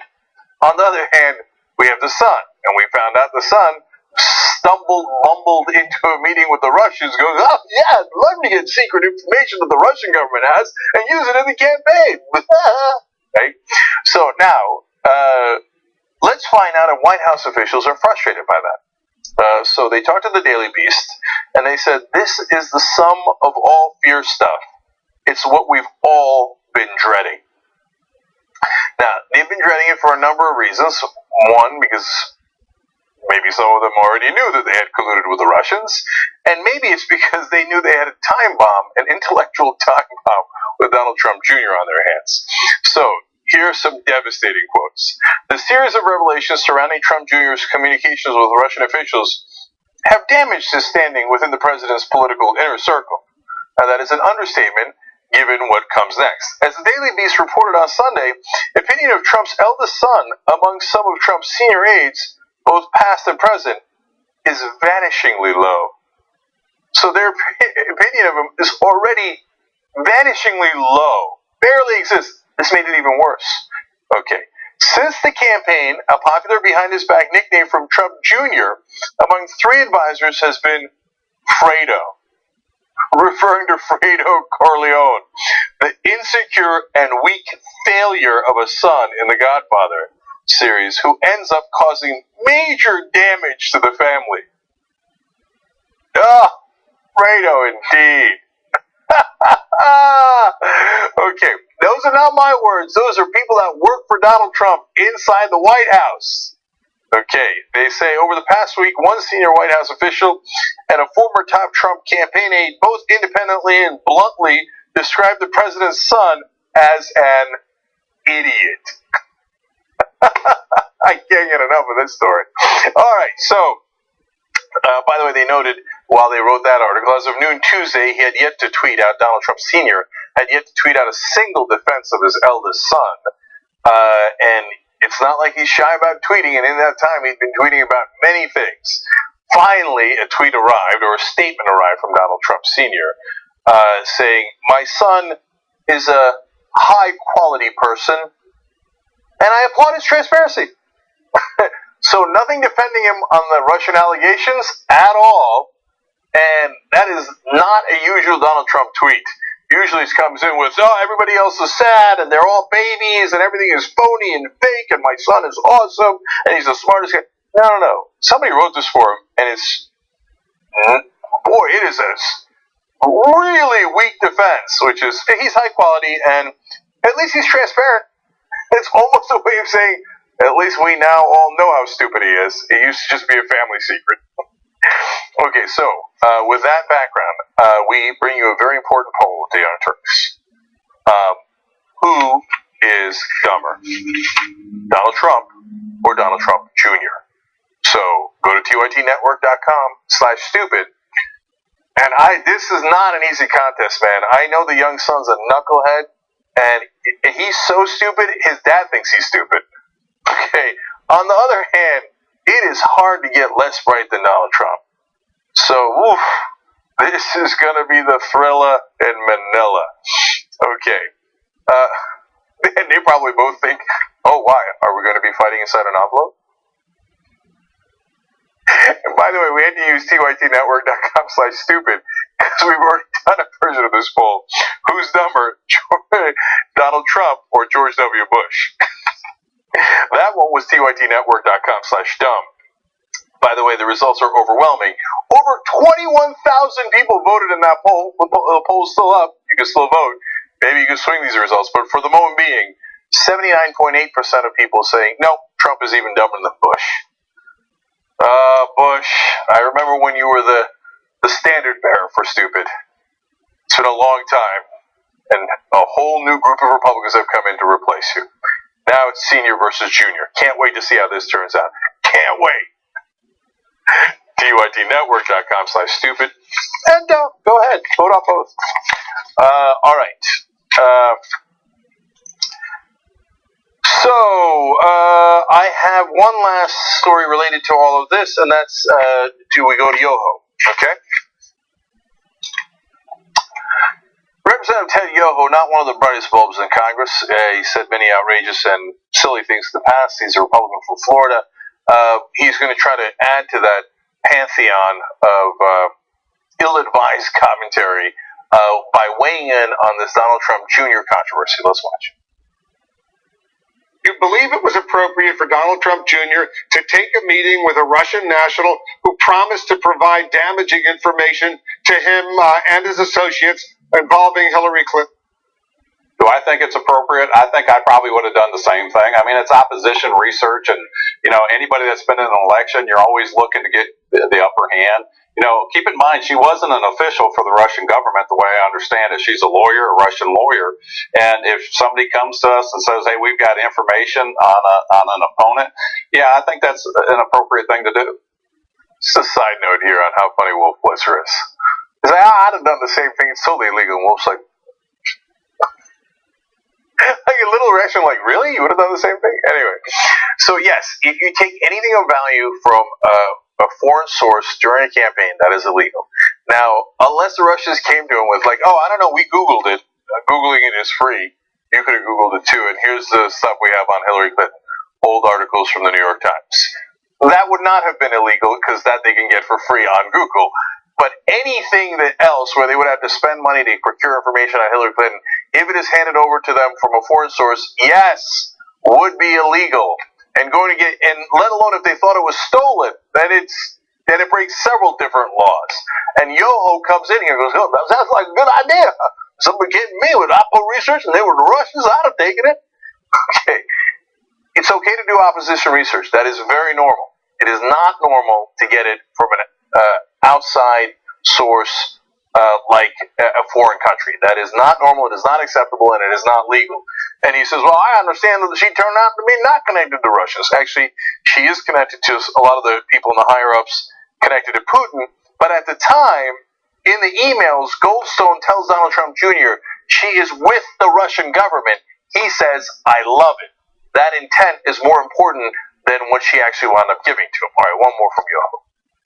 If someone like that, a foreign national, came to an American with obviously close contacts to the then soon-to-be Republican presidential nominee, that person should have contacted the FBI about that information. Do you think that was necessary?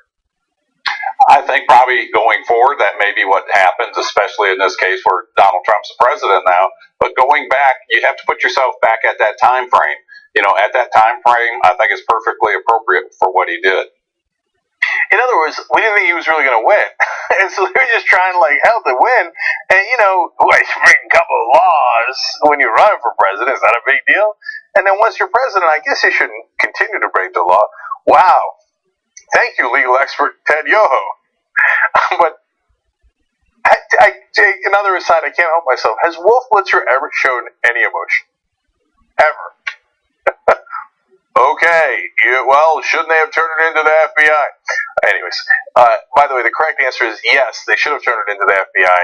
When the Gore campaign got a tape of Bush debate prep, they believed that it was stolen from Bush headquarters. They didn't go like Ted Yoho and go like, look at our luck. And hey, we're in the middle of a campaign, we've got to win, man, let's just break the law and just use the stolen stuff, right? No, they turned it over to the FBI like you're supposed to.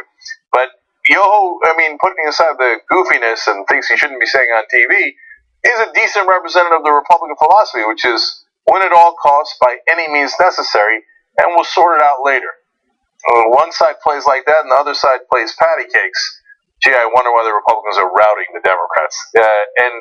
And whenever the Democrats are in charge, do they ever have consequences for all the law breaking that the Republicans do? No, they just go, oh, we won't look backward, we'll look forward. Well, you know what you'll see when you look forward? This kind of cheating and another ass-kicking delivered to you. So if you never punish people for breaking the law, guess what they'll do? They'll keep breaking the law. Okay, now, finally to Manchin. Okay. So this morning I interviewed Senator Joe Manchin from West Virginia, and we had a very full conversation about a lot of the issues, including the minimum wage, legalization of drugs, campaign finance reform, Medicare for all. So please check it out. It's on youtube.com/TYT. But I wanted to give you one snippet of it here because I thought what he said was very interesting, and I was surprised by it. It was unexpected to me. I asked him about his donors. Let's begin to watch that portion of the interview. You voted to repeal the stream protection rule, and your top donor is First Energy, that wound up getting in some degree of trouble for putting arsenic in a pond. It seems like they would benefit from the repeal of that regulation. So, did that have anything to do with your vote? No. Cenk, I know it's hard to believe, and I know it's hard for people to. I don't have any idea who gives me money. I don't solicit from the standpoint that you do this for me, quid pro quo. That's never been me. That's not my political mantra at all. So, okay, quid pro quo, I understand, as I'm about to explain there, but you don't know who your donors are. Curious. Let's keep going. Senator Manchin, I want to show you a graphic here, graphic 1, and then, if we can, 2 as well. But let's start with 1.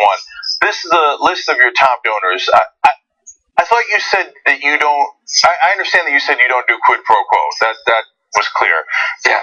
But you know who your top donors are, right? I do not.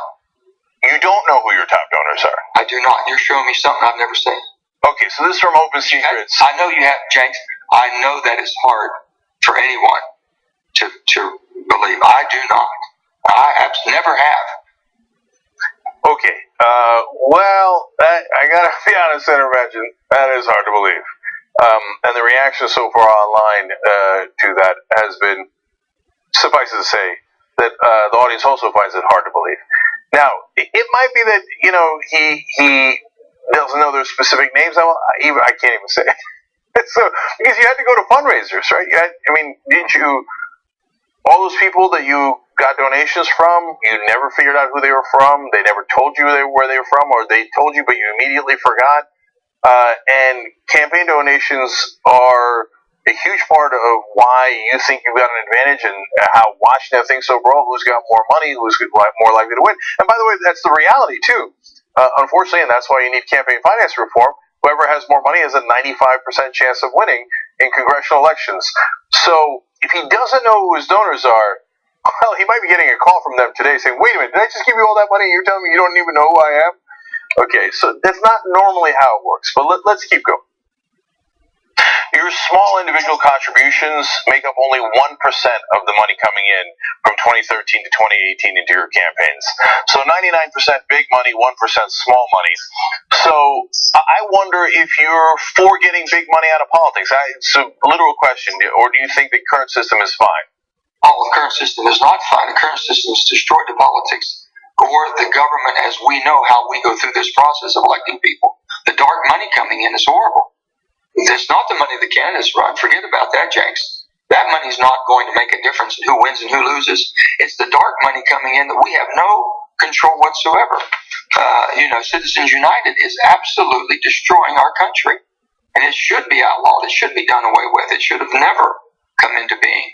So do you think there should be public financing instead of private financing of elections? I tried public finance when I was governor of West Virginia and supported it.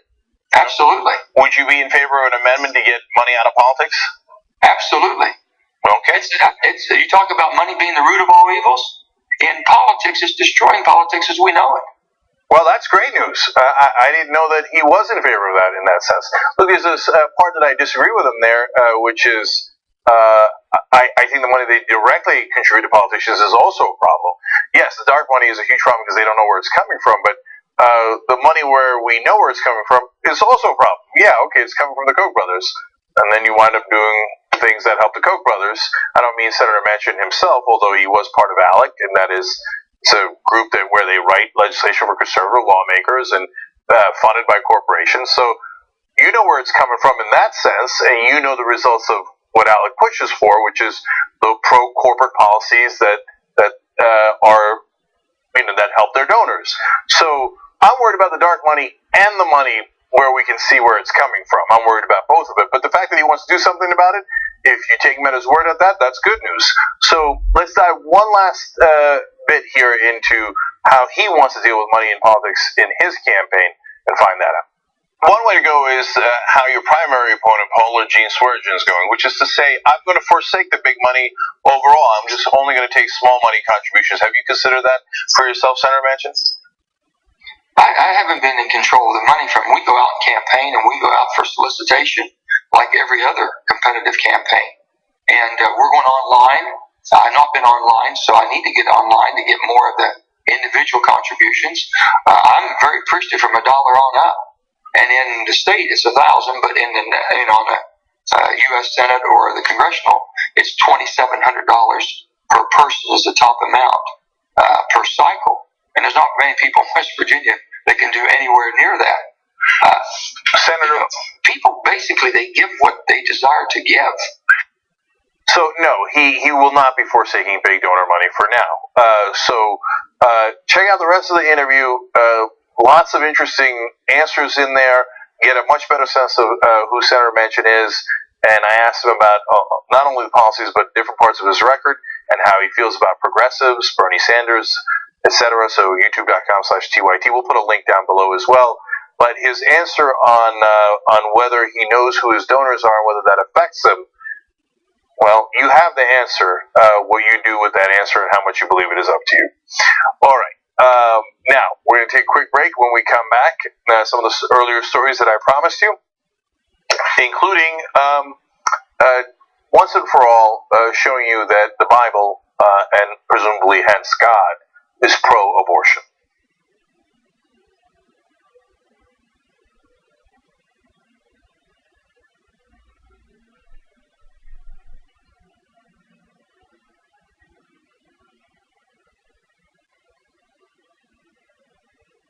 I have decided that I'm going to get ripped. Okay? What? Okay? Like, physically? Yeah. Oh. What, you don't believe me? I 100% don't believe you. I will get so ripped, here's my prediction, that someone at TYT will say, Cenk, you've got to stop working out. Wait, we're tired of you winning. So you don't believe me? Cenk, you don't have time to, do your daily duties for the main show. You don't have time for your daily duties. Because what you guys don't know is how great my muscles already are. It's absolutely possible.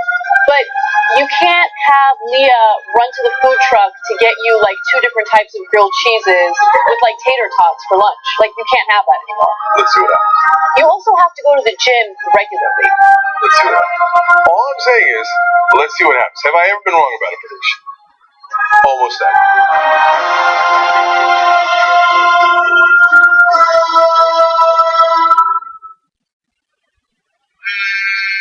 Hey, Cenk, what's up? Aaron, did they change the icon for Vine? I can't find it. Welcome back to TYT Sports. Jason and Francis here. This is where everybody has to listen.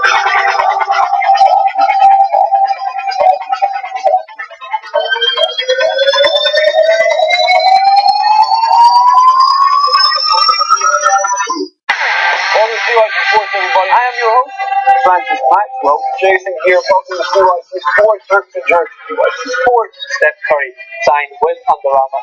Tom Brady's mad, by the way. Do you hear me? Fight on TYT Sports. Actually, we will link the description box below instead of lying about the description box below. Editor, throw up another picture of the UK bacon. And another. And if I throw in another one, is your belly?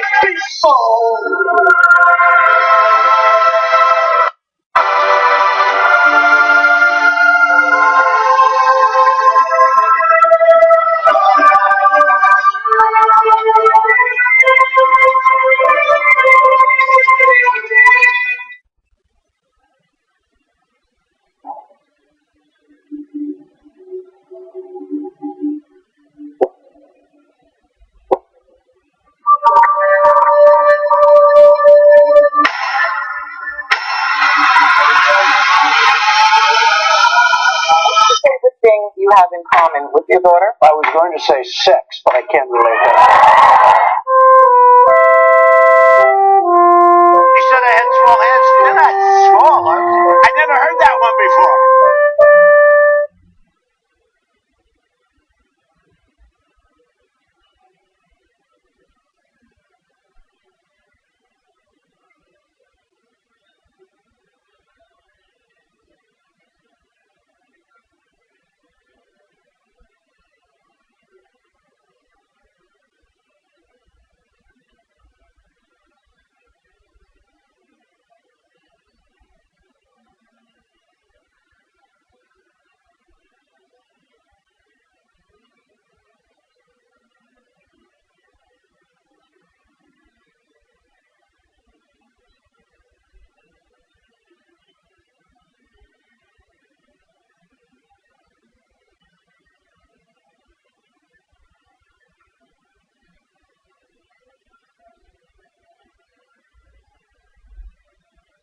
All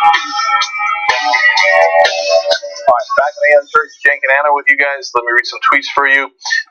Gabby Marita writes in, if we named our leaders like medieval royalty, Trump and his idiot son would be Donald the Loser and Donald the Lesser. It's very good, Gabby. Threaded Harmony says, Senior told Junior to publish the emails so he could use them as a scapegoat for the rest of his term. Nah, I'm not sure about that. He's probably pretty pissed. Don't you see I'm loco, writes in. Republicans always pick the dumbest person. Makes me kind of glad that Palin didn't run.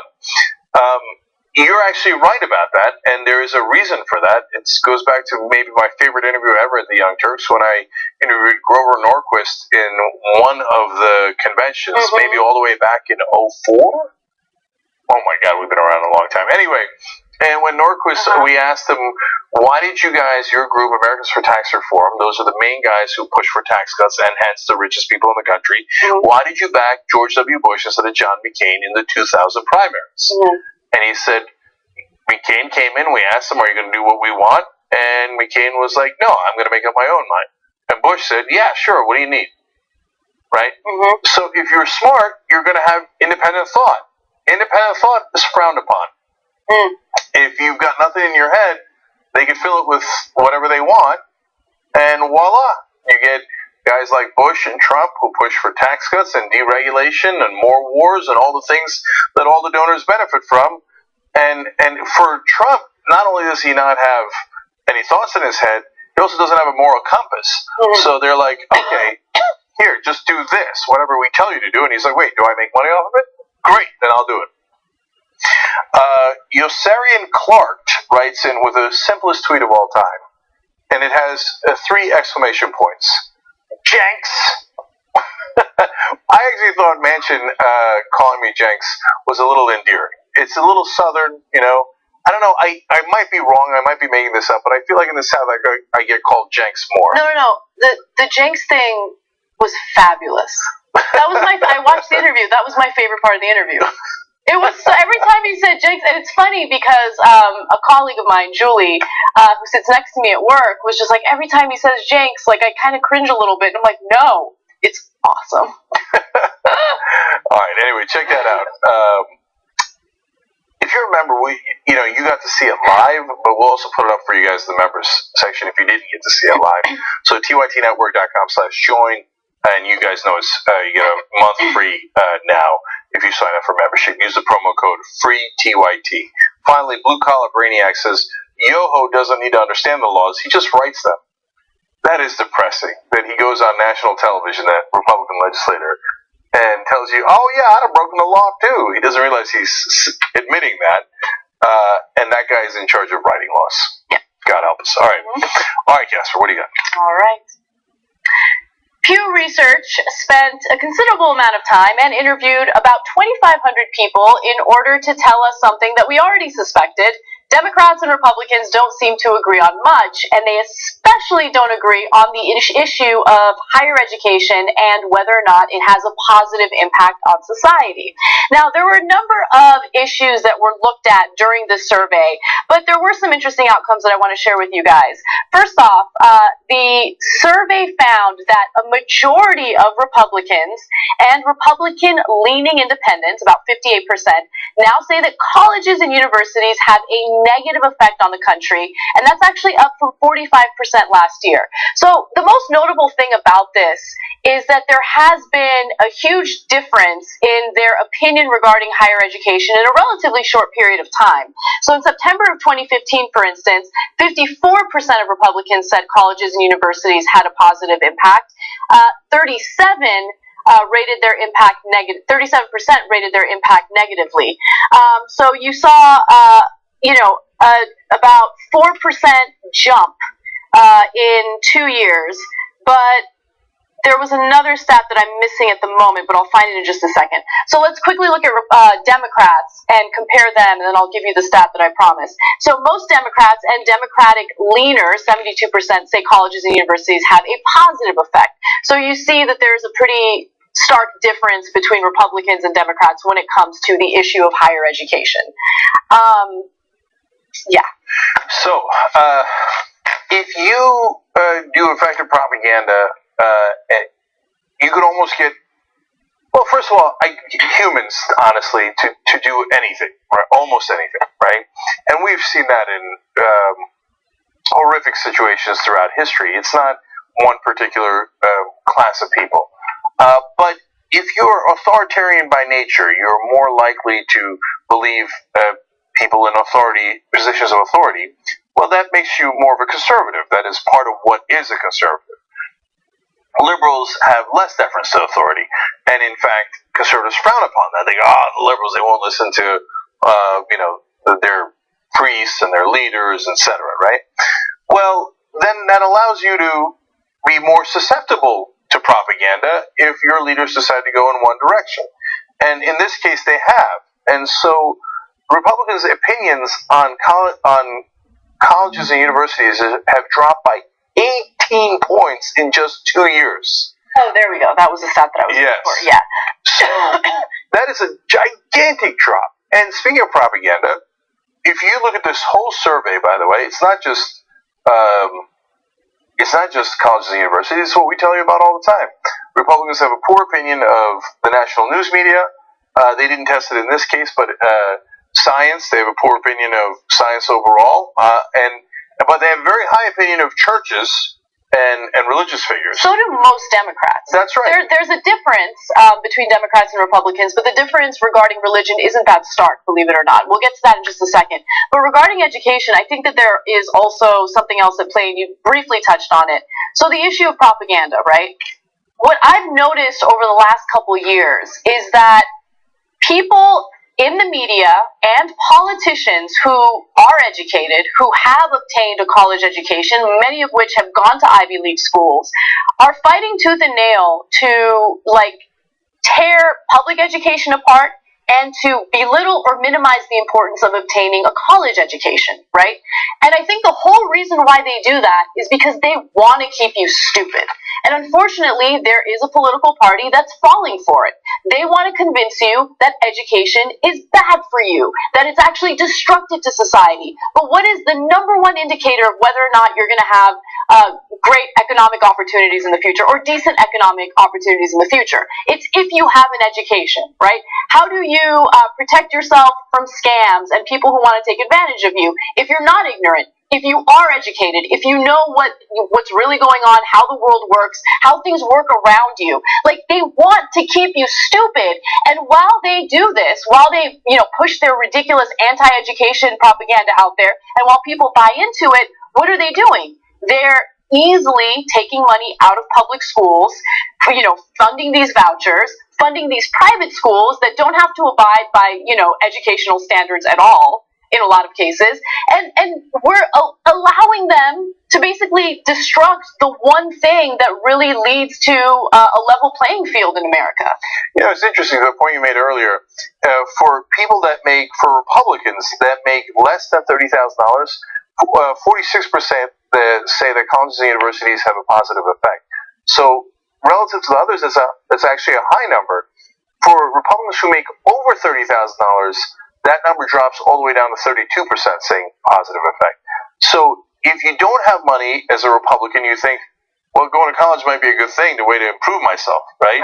For the Republicans who do have money, they go, no, college is a bad thing. Right, and look, there's so many caveats and so many nuances to what we're talking about, because, look, there is a huge downside to getting a higher education right now, right? You go into debt. And that's something that needs to be reformed. It's something that needs to change. That doesn't mean that higher education is a bad thing. It means that the way that we're funding it, the way that we're charging students, that's a bad thing. That absolutely does need to be reformed. But when Republicans are criticizing higher education, they're not criticizing it because they feel bad for the amount of money that students have to take out for loans. They're criticizing it because they think, they go there. Ann Coulter has a chapter in her book, which I'm unfortunately having to read because I'm about to debate her, right? And she talks about how the only purpose for higher education is to churn out social justice warriors. That's it. That's all they do. She went to Cornell. She went to Cornell. Come on. You think don't let her treat you like you're stupid, okay? She got her higher education. She knows the way the world works. She and other Republicans, conservatives, they know how the world works. If you don't have any education, if you don't have higher education, your chances of earning a decent income in this country, very slim. Okay. Yeah. Well, so Ann Coulter and all the other conservatives can't fill your head with junk if you already learned something about the world. Right. So whatever you do, don't trust colleges, don't trust the media, don't trust science, don't trust anything that brings you facts.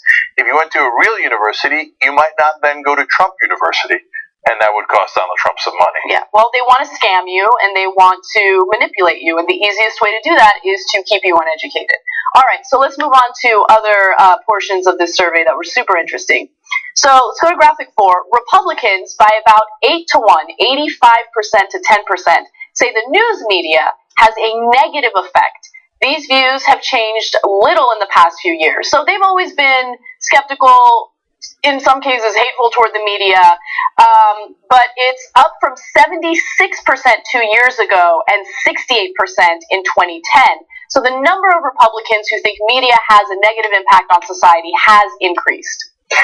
Yeah, so on the media, I'm split because we're very frustrated with the media, and I think that they, as you've heard me say 1,000 times, they have an establishment bias. They don't admit to it. That's why they've lost credibility both on the left and the right. I was surprised to find out some Democrats now have a better image of the media. Unfortunately, I think it's probably because of the nonstop Trump bashing. So I think they look at it and go, that media I can live with. That's my guess. I think that guess is right. Yeah. Oh, is right? Is right, yeah. Okay. Because I mean, I watch a lot more cable news than you do, right? Yeah, I don't watch it at all. But also, it goes further than cable news. The New York Times, the Washington Post, while these are not perfect publications and they've made their mistakes and we've criticized them for it in the past, all of a sudden you are seeing this reemergence of investigative journalism, and it's because they want to bring Trump down, right? Maybe you don't agree with what their underlying intentions are, but hey, all of a sudden we have this reemergence of investigative journalism, and it's attacking a specific political party, a specific administration. I think that's why Democrats are now more favorable toward the media. So about as many Democrats and Democratic-leaning independents think the news media has a positive effect, 48%, as negative, 46% impact on the way things are going in the country. 44 and 46. So it's still, even with the improved ratings, it's still tests negative even for Democrats. But again, I always want to tell you guys, we're not here to break the media like the Republicans are. We're here to fix the media. It's a giant difference. Yep. Okay, you want to go to the Arkansas story? Yeah, let's move on. Lawmakers in Arkansas have passed a bill that would essentially force a woman who would like to get an abortion to speak with the person who impregnated her and come to an agreement about what should be done with the fetal remains. Now, this is another one of these personhood bills. It was something that was proposed earlier this year, and now, unfortunately, it has passed. Let's go to graphic 10. So it's HB 1566, and it includes aborted fetuses into the act, which means that both the mother and the father of the fetus will have to agree on what to do with the fetal remains. So what is HB 1566? So it's basically a provision on a law that already existed in the state. It's known as the Arkansas Final Disposition Rights Act of 2009, and that just said that, certain family members have to agree on what to do with the body of a deceased family member. Now, the provision has been made to include fetal parts or a fetus. And so basically a woman has to go to the guy and be like, I'm going to get an abortion. I guess I need to get, first of all, permission to have this abortion. And then secondly, what are we going to do with this fetus? Okay, finally, back under our thumbs. I mean, I care about the life of the fetus. So this is, of course, a way of controlling people.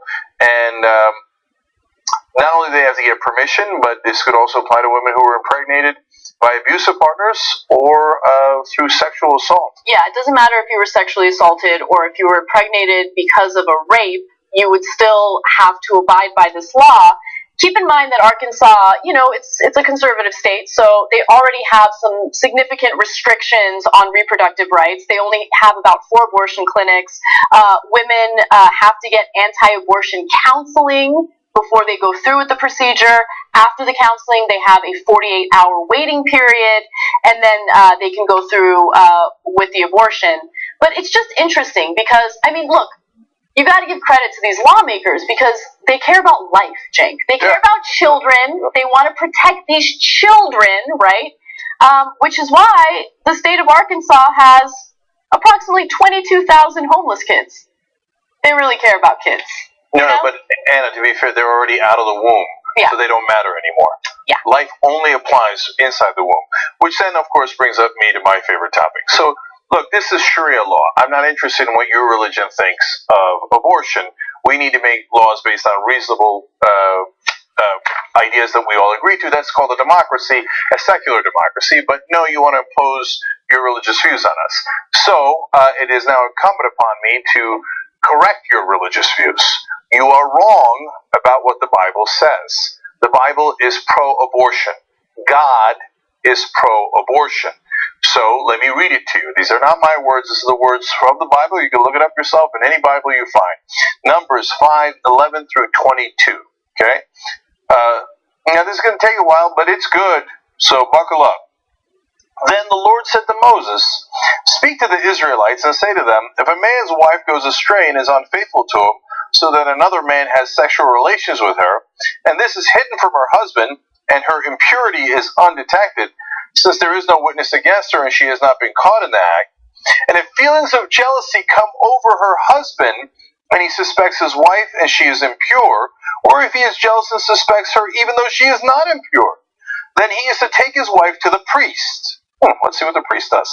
"He must also take an offering of 1/10 of an ephah of barley flour on her behalf. He must not pour olive oil on it or put incense on it." Well, of course not, because it is a grain offering for jealousy, a reminder offering to draw attention to wrongdoing. Okay, let's pause for 1 second there.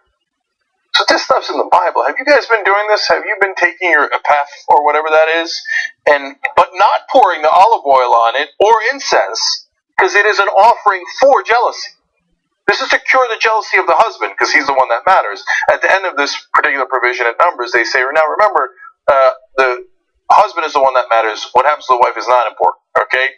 So that's a different portion of Numbers. Go read it for yourself. Okay, but don't pour the olive oil on there. You guys really believe this. You believe this. But if you do, this is the part where you might be a little surprised. As we continue here in Numbers, the priest shall bring her and have her stand before the Lord. Then he shall take some holy water in a clay jar and put some dust from the tabernacle floor into the water, of course. After the priest has had some woman stand before the Lord, he shall loosen her hair and place in her hands the reminder offering, the grain offering for jealousy, while he himself holds the bitter water that brings a curse. Then the woman is to say, "Amen, so be it." What? Wait. So, okay. So the woman is supposed to say, "Oh, the cursed water. Great. I'm glad you have done a curse." You guys believe this. You believe that there is a curse. How come you guys never do any of this? So it's funny how what you apply from the Bible and what you don't apply from the Bible. This is in the Bible, but you guys never do it, right? I haven't seen the curses yet. So let's find out what the result is. Hey, so save graphic 13. I want that's at the end, okay? So graphic 14a. This is continuing in the right order now in Numbers. Then the priest shall put the woman under oath and say to her, "If no other man has had sexual relations with you and you have not gone astray and become impure while married to your husband, may this bitter water that brings a curse not harm you. But if you have gone astray while married to your husband, and you have made yourself impure by having sexual relations with a man other than your husband, here the priest is to put the woman under this curse. May the Lord cause you to become cursed among your people when he makes your womb miscarry and your abdomen swell. May this water that brings a curse enter your body so that your abdomen swells and your womb miscarries."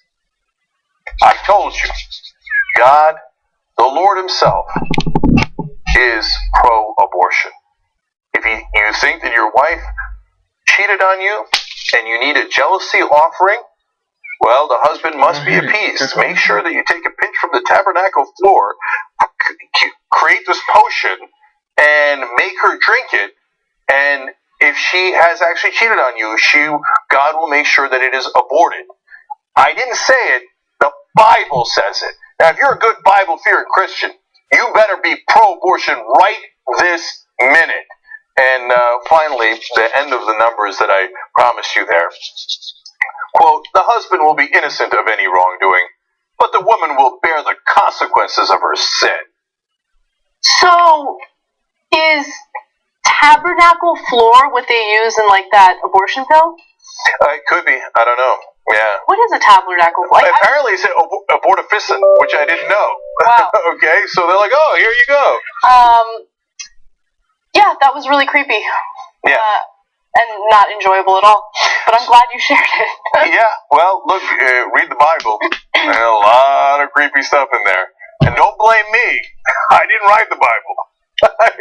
So, if you got a beef to pick with abortion, pick it with the Lord, because He is definitely in favor of it. Yeah, let's take a break and just let that digest for a second. Okay. All right, we'll come back with more. I hope your abdomen doesn't swell while it's digesting. Okay, we'll be right back.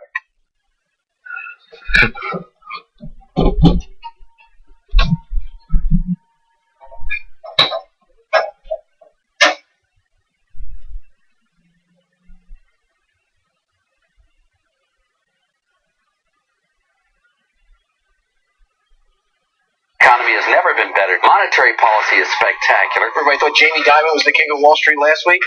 Well, it might be Ken Lewis from now. He takes the crown. The best sales force out there is Merrill Lynch, and now it goes to BNA. It's pretty amazing. Pretty amazing. Lewis from now. Buying opportunity. I do think this is a buying opportunity. We're going to see a stabilization and just a tremendous snapback. The rally will be jaw-dropping.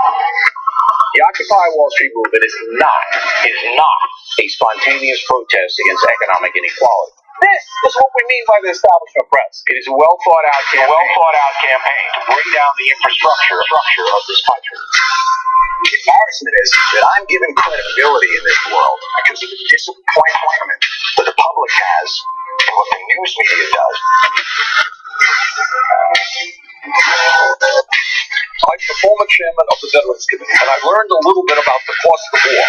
What the president is trying to do, and I agree with him, is to do everything that we can without going to war. So what do you say to your critics? I'm talking about Democratic critics who say, you know what, he's really just a socialist pacifist. I very rarely read in any coverage of Bernie that he's a socialist. Bernie Sanders is a socialist, for God's sake. Most analysts are saying that Hillary Clinton's going to win in a landslide. I continue to believe Mr. Trump will not be president. We got Trump at 279, 259. Wait a minute. I know you don't believe that.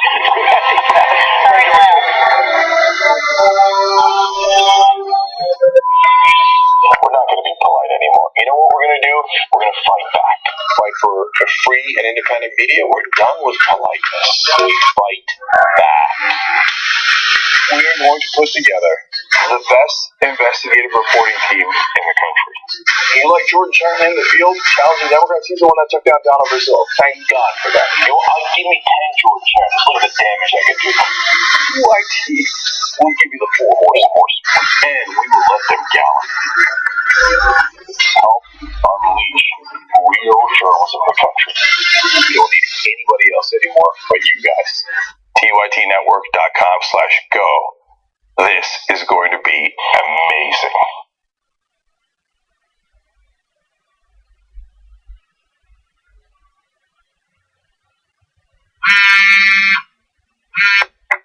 Hey, Cenk, what's up? And my VCR keeps flashing 12, but it's not even midnight. Go.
Fine.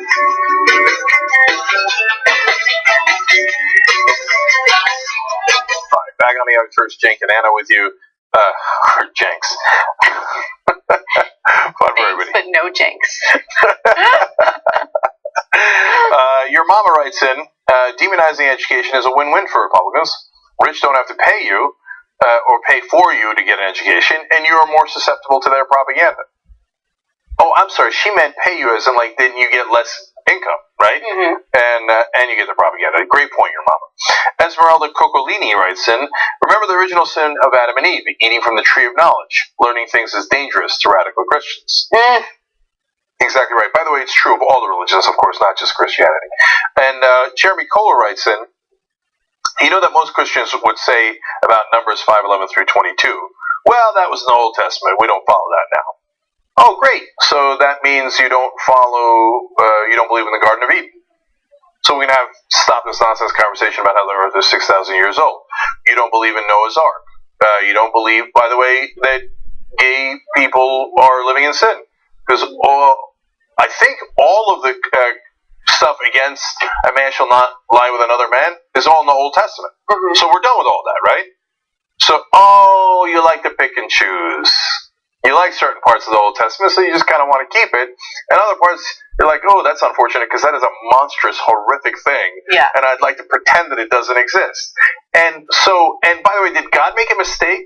Did he bring down the Old Testament? And then, like, 500 years later, be like, oh, my bad, man. That was just the first draft. Now, I'm sending Jesus now. And that whole thing about abortion, I was just messing around with you. Instead, I'll just put some vague stuff in here about how life is awesome. Mm-hmm. And later you can interpret that to mean that I'm against abortion. Whatevs. I thought God was infallible. That's weird. Yeah. I want to talk about flat earthers and lizard people in the postgame today. Oh, excellent. Yeah. Finally, truth. All right, let's go forward. All right. Police in Georgia have reopened an investigation after a video involving alleged police brutality went viral and provided some new evidence in a case involving a cop who was beating a homeless woman with a baton. Now, the homeless woman is identified as Katie McCrary. However, the police official that you're about to see in this video, which is graphic, has not been identified. He is anonymous. But this took place on June 4th.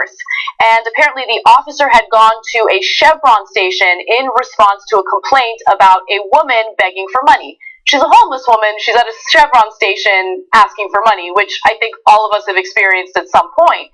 And usually they're not dangerous people, but nonetheless, the owner of the Chevron station ended up calling the cops, and things got violent. Now, the cop claims that the woman tried to push him out of the way when he arrived on the scene. And then that warranted what you're about to see. So let me just give a tiny bit more detail there, Anna, before we go to the video. So McCrary says she attempted to push me out of the way and walk out of the door, which I would think is mission accomplished. The guy called you to get rid of her, right? And she's leaving.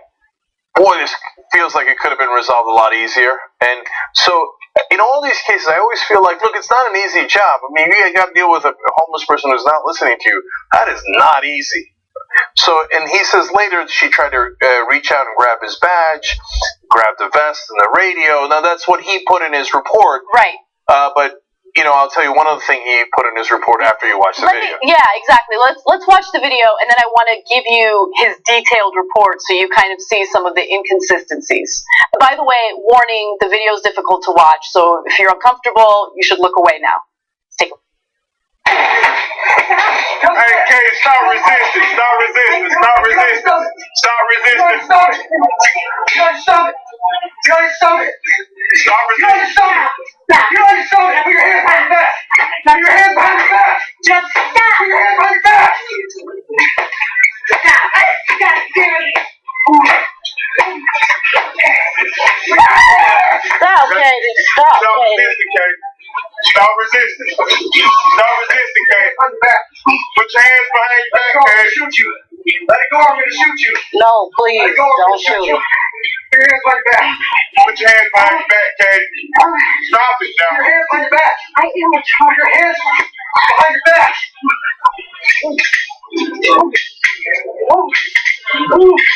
What did I do? What did I do? All right. So I should note that she does have a mental illness. It's unclear what that mental illness is exactly, but a local news station spoke to a dozen individuals in the area who are familiar with her, who know her. They all said that she wasn't a problem, she never posed any type of risk, and she did have a history of mental illness. She is homeless, and again, she was there asking for money. Now, guys, look. It's super tough to deal with a mentally ill homeless person. Nobody's saying it's easy. But you just saw that video, man. I don't know. I couldn't do that. Could you beat a mentally ill woman like that? She said she was going to leave. Did he feel like that was a disrespect of his authority? I don't know what the station manager asked him to do. Did he ask for her to be arrested? I don't know. But you would think that, hey, she's bothering people asking for money. She says she's leaving. Great. Wonderful. We could have left it at that. I can't stomach doing that to somebody, let alone a mentally ill person. I mean, if they were going to cause violence on others, I get it, man. That's what cops are for, right? Mm-hmm. But a mentally ill woman who is not listening to your orders, you couldn't figure out, like, you thought what? Like, she's disrespecting you? Not everything is disrespect. People are different. And if they called you because she's not able to respond to those requests, there might be a reason for that. Don't we do any training in this country? Yes, there are mentally ill people. Yes, some percentage of homeless people are mentally ill. No, the correct answer is not beating the living crap out of them. So maybe I missed something, because I was under the impression that a cop can only open fire on someone who poses an imminent threat, right?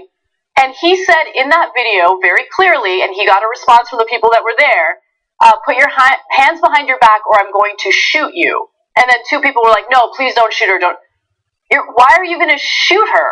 Like, is she posing a threat to you? And maybe I'm wrong. Maybe that's not the policy. Maybe the new policy is if someone's annoying you and isn't listening to your orders in the fashion that you think is appropriate, then you get to open fire. By the way, if you shoot and kill someone, that could be murder.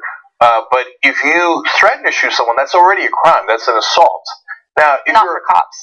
Yeah. Now, if you said that to a cop, you would definitely be arrested. Hey, don't do X, otherwise I'm going to shoot you. Right? That's assault, and even if you never pulled a gun or anything like that. Now, cops got a job where they have to threaten violence sometimes. I know that it's slightly different rules, but it can't be that if you're under no imminent threat at all. Like, nobody thought that woman was somehow magically going to kill the cop, right? So threatening to kill her or shoot her, which would kill her, certainly could, is assault. Let alone the other obvious assault that's happening on the tape. So this video is new, which is why officials have decided to reopen the investigation into this case. They had already decided that he had done no wrongdoing and they wanted to move on. But this video went viral and they're like, okay, well, we have new evidence. We have to look at this again. Now, I want to give you the details of the police report that this unidentified cop had filed, so you kind of have a sense of his side of the story and what he believed happened. So in the incident report dated June 5th, a day after this took place, the officer said, when he arrived at the gas station, McCrary attempted to push me out of the way and walk out the door. Okay. More words were exchanged and McCrary reached out and grabbed my badge, and after being warned not to touch him, she, quote, grabbed my vest and radio, according to his incident report. He said he used his baton on her legs, forearms, and one strike inadvertently struck the side of her head as she was moving around. So that was his take. I think it's a little different from what we saw in the video, but again, I mean, it's being investigated. We'll see how it turns out. But it's an internal affairs investigation, and I mean, we have some precedent on how things like that turn out. And in this case, we also have a quote from the DeKalb County Police Department. They said in a statement after watching the video quote, the narrative in the officer's report appears to be consistent with the video. Yeah. So, now, to be fair, he didn't say he inadvertently struck her. He said he inadvertently struck her head. But the rest of it was not inadvertent. It was very clear what he was doing. And look, it's not just about that this guy's a bad guy. That's too easy an explanation. And I don't even know that he's a bad guy. I mean, I know that this was a bad act. I do know that the training is don't ever let anyone disrespect you. And so, in reality, what they need to do, and some police departments across the country are doing this, is bring in mental health experts. So yes, it's going to take longer. It's going to take a bigger part of your day. But hey, I need backup in this case, and the backup is not more forces to get even more violent. I need someone who's a trained professional who can come and help me deal with this person who is clearly mentally ill, rather than my way of dealing with him, which was what I've been taught. Unfortunately, in most of the police departments in the country, is take out a baton and beat the crap out of them until they are made to listen to you. And those are the cases where they don't get shot. Yeah. All right, let's move on to a somewhat fun story, shall we? Mm-hmm. All right. Beginning July 1st of this year, Nevada allowed the sale of recreational marijuana. However, and this is the fun part, apparently people wanted to get their hands on marijuana so much that about 2 weeks later, the state ran out. And now the governor is essentially calling a state of emergency in order to get enough pot to help serve medicinal patients in the state. It's amazing. So on Friday, Governor Brian Sandoval endorsed the department's call for a statement of emergency, which would allow for more licensed distributors. Now, here's the interesting part of the story. Keep in mind that there are all sorts of states that have legalized marijuana for both recreational or medicinal use, right? Or both. However, Nevada is the only state that has this temporary law that only allows alcohol wholesalers to have exclusive rights to move marijuana from growers to retailers. And it's a temporary court order that's extended in June by a Carson City District judge. So why? Why do you want alcohol wholesalers to be the only ones who can distribute the marijuana from the growers to the dispensaries, right? There's an official reason and then there's a real reason. The official reason is, look, this product just became legal in this state, so it could be dangerous. So we're going to need people who know how to transport things and do this for a living to transport it. The real reason is the alcohol guys who give money to the politicians go, hey, these guys are muscling in on our racket, so we got to do something about this. And my guess is, and this is a guess to be fair, that they went and talked to the politicians, and the politicians were like, well, how about if we let you run the transportation part of it so you're cut in on the business? It's so pathetic because they know that as soon as people get their hands on that weed, weird timing for a cough, yeah. But as soon as they get their hands on marijuana, I mean, it's just people who smoke marijuana usually aren't heavy drinkers, right? I feel like it's cheaper. It's way cheaper. It's cheaper. You're more likely to do it at home, right? So you're not going to bars and stuff like that. It's actually safer since you're not going to bars and then potentially drunk driving. But nonetheless, the alcohol industry has been fighting aggressively against legalizing marijuana. They have been spending a ton of money on it because they care about their bottom line. And it's pathetic. But to be fair to them, I mean, as a business, they want to maximize profits. And when states legalize drugs, alcohol sales do go down. They do go down. So, and if we didn't have legalized bribery in this country, you'd be like, okay, well, that's a sad day for you. Make a better product. But since we don't have real capitalism in this country, instead we have crony capitalism, they go, this is the same thing Tesla has to deal with. Like the old car dealers come in and go, this damn car, we can't compete with it. Yeah. Pass a law saying that they're not allowed to sell it. And so that happened in New Jersey and a couple other places in the way that they sell it, right? So in this case, it's not just the alcohol companies, it's also the drug companies, the pharmaceutical companies. Their sales also go down. By the way, opioid abuse also goes down in states that legalize marijuana. But the drug companies think that's my product you're abusing and buying more of. So they also are fighting drug legalization. But as you can see, apparently the American people want it. They really, really want it. It's sold out immediately. In less than 2 weeks. My favorite part of the story is that governor had to declare the emergency. Emergency! We're out of pot. Somebody go get me some weed. Yeah, people were lined up, excited, just waiting at a dispensary for the clock to strike and for them to be able to buy recreational marijuana legally, which is, it is exciting and it is great, especially when you consider all of the collateral damage that came about because of the prohibition on marijuana. But I don't know why I want to share this comparison. Maybe it's stupid, but imagine if digital media was considered illegal, and the only way to legalize it was if, cable news networks had to produce our content, right? Mm-hmm. All right, we're going to legalize digital media, but CNN's got to produce your show, right? That's you know what I mean? Yeah. CNN's going to produce a good show for us? So, well, look, real quick, it's not that far off from what we have in China. So in China, political content videos, and by the way, also porn, is not allowed. We covered that on the show last week. And so that form of digital media is banned. But if you want to use digital media, you have to go with one of the large media companies in China that are pre-approved by the government. And so they know that they won't do anything the government doesn't want. So your analogy actually does exist. It's in China, and it's of course limits freedom tremendously, and it's done to protect the powerful over there. And same thing over here, done to protect the powerful. When in fact, freedom means the freedom to also smoke marijuana, and 60% of Americans want it. So the real emergency is in states where pot is not legal. Okay, guys, for the Sirius Satellite Radio audience, we're out of time. Are we out of time for everything? It's up to you. We can do more. Okay, let's do two more stories for the online audience, so we'll be back in a second to do that. But you can catch the whole show ad-free if you go to tytnetwork.com/join and use promo code FREETYT to get a free trial membership for a whole month, okay? So, no, not the bye-bye yet. We'll do that for the online audience. We'll be right back for those.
Back on the Young Turks. I'm just laughing at what we're talking about. All right, member shout-outs today are James Cool and Andy Phelps. And guys, Valar Morghulis, Game of Thrones is coming. Anna and I are going to do a preview show tomorrow, actually. Yes. Okay, so it's not necessarily going up tomorrow, but mainly what I want to tell you about is we're going to start doing the Sunday reviews again. So watch Game of Thrones with us, and then go, and then we'll do the review immediately thereafter. So all of it is going to be live on Facebook.com/WhatTheFlick. So that's, of course, 10 p.m. Eastern is when the review starts for you guys. So that starts this Sunday, July 17th. Okay, what's next, Anna? All right, let me just prep this. The opioid epidemic is hitting certain parts of the country hard, and Buffalo, New York is no exception.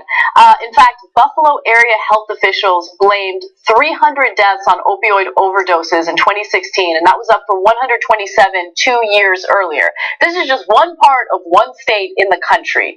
And so officials and judges in the area realized we need to handle this in a different way. We need to stop criminalizing people and give them an option to rehabilitate themselves.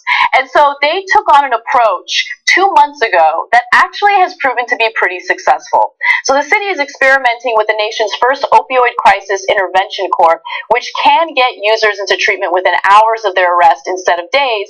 It requires them to check in with a judge every day for a month instead of once a week, and puts them on strict curfews. So keep in mind that this is not an easy program. It's pretty strict. Acceptance into the opioid crisis court means detox, inpatient or outpatient care, 8 p.m. curfews, and at least 30 consecutive days of in-person meetings with the judge. So I love it. It's way, way past time. There's no reason to treat these people as criminals. And then, of course, now the minute that Buffalo started doing this, they were like, wait a minute, yeah, these guys are criminals. They just need help, right? Yeah. Of course. And so they started talking about how, well, look, these are all nonviolent guys who don't have a track record of doing crime. So I guess this makes sense. It makes sense everywhere. So I'm super happy that they're trying it in Buffalo, and I hope that the program spreads. But we shouldn't be locking people up for any kind of drug abuse in the first place. It's not to say that drug abuse is great, of course not. But it's something that needs to be treated, not something that private prisons can make money off of, or, by the way, have all of us pay for their imprisonment and make their situation worse, let alone the core of the issue, which is why are we taking their freedom away when this is not something that is a crime against the rest of us. The society needs to put you away for so we can be safe. Exactly. No, it's something that you need treatment for.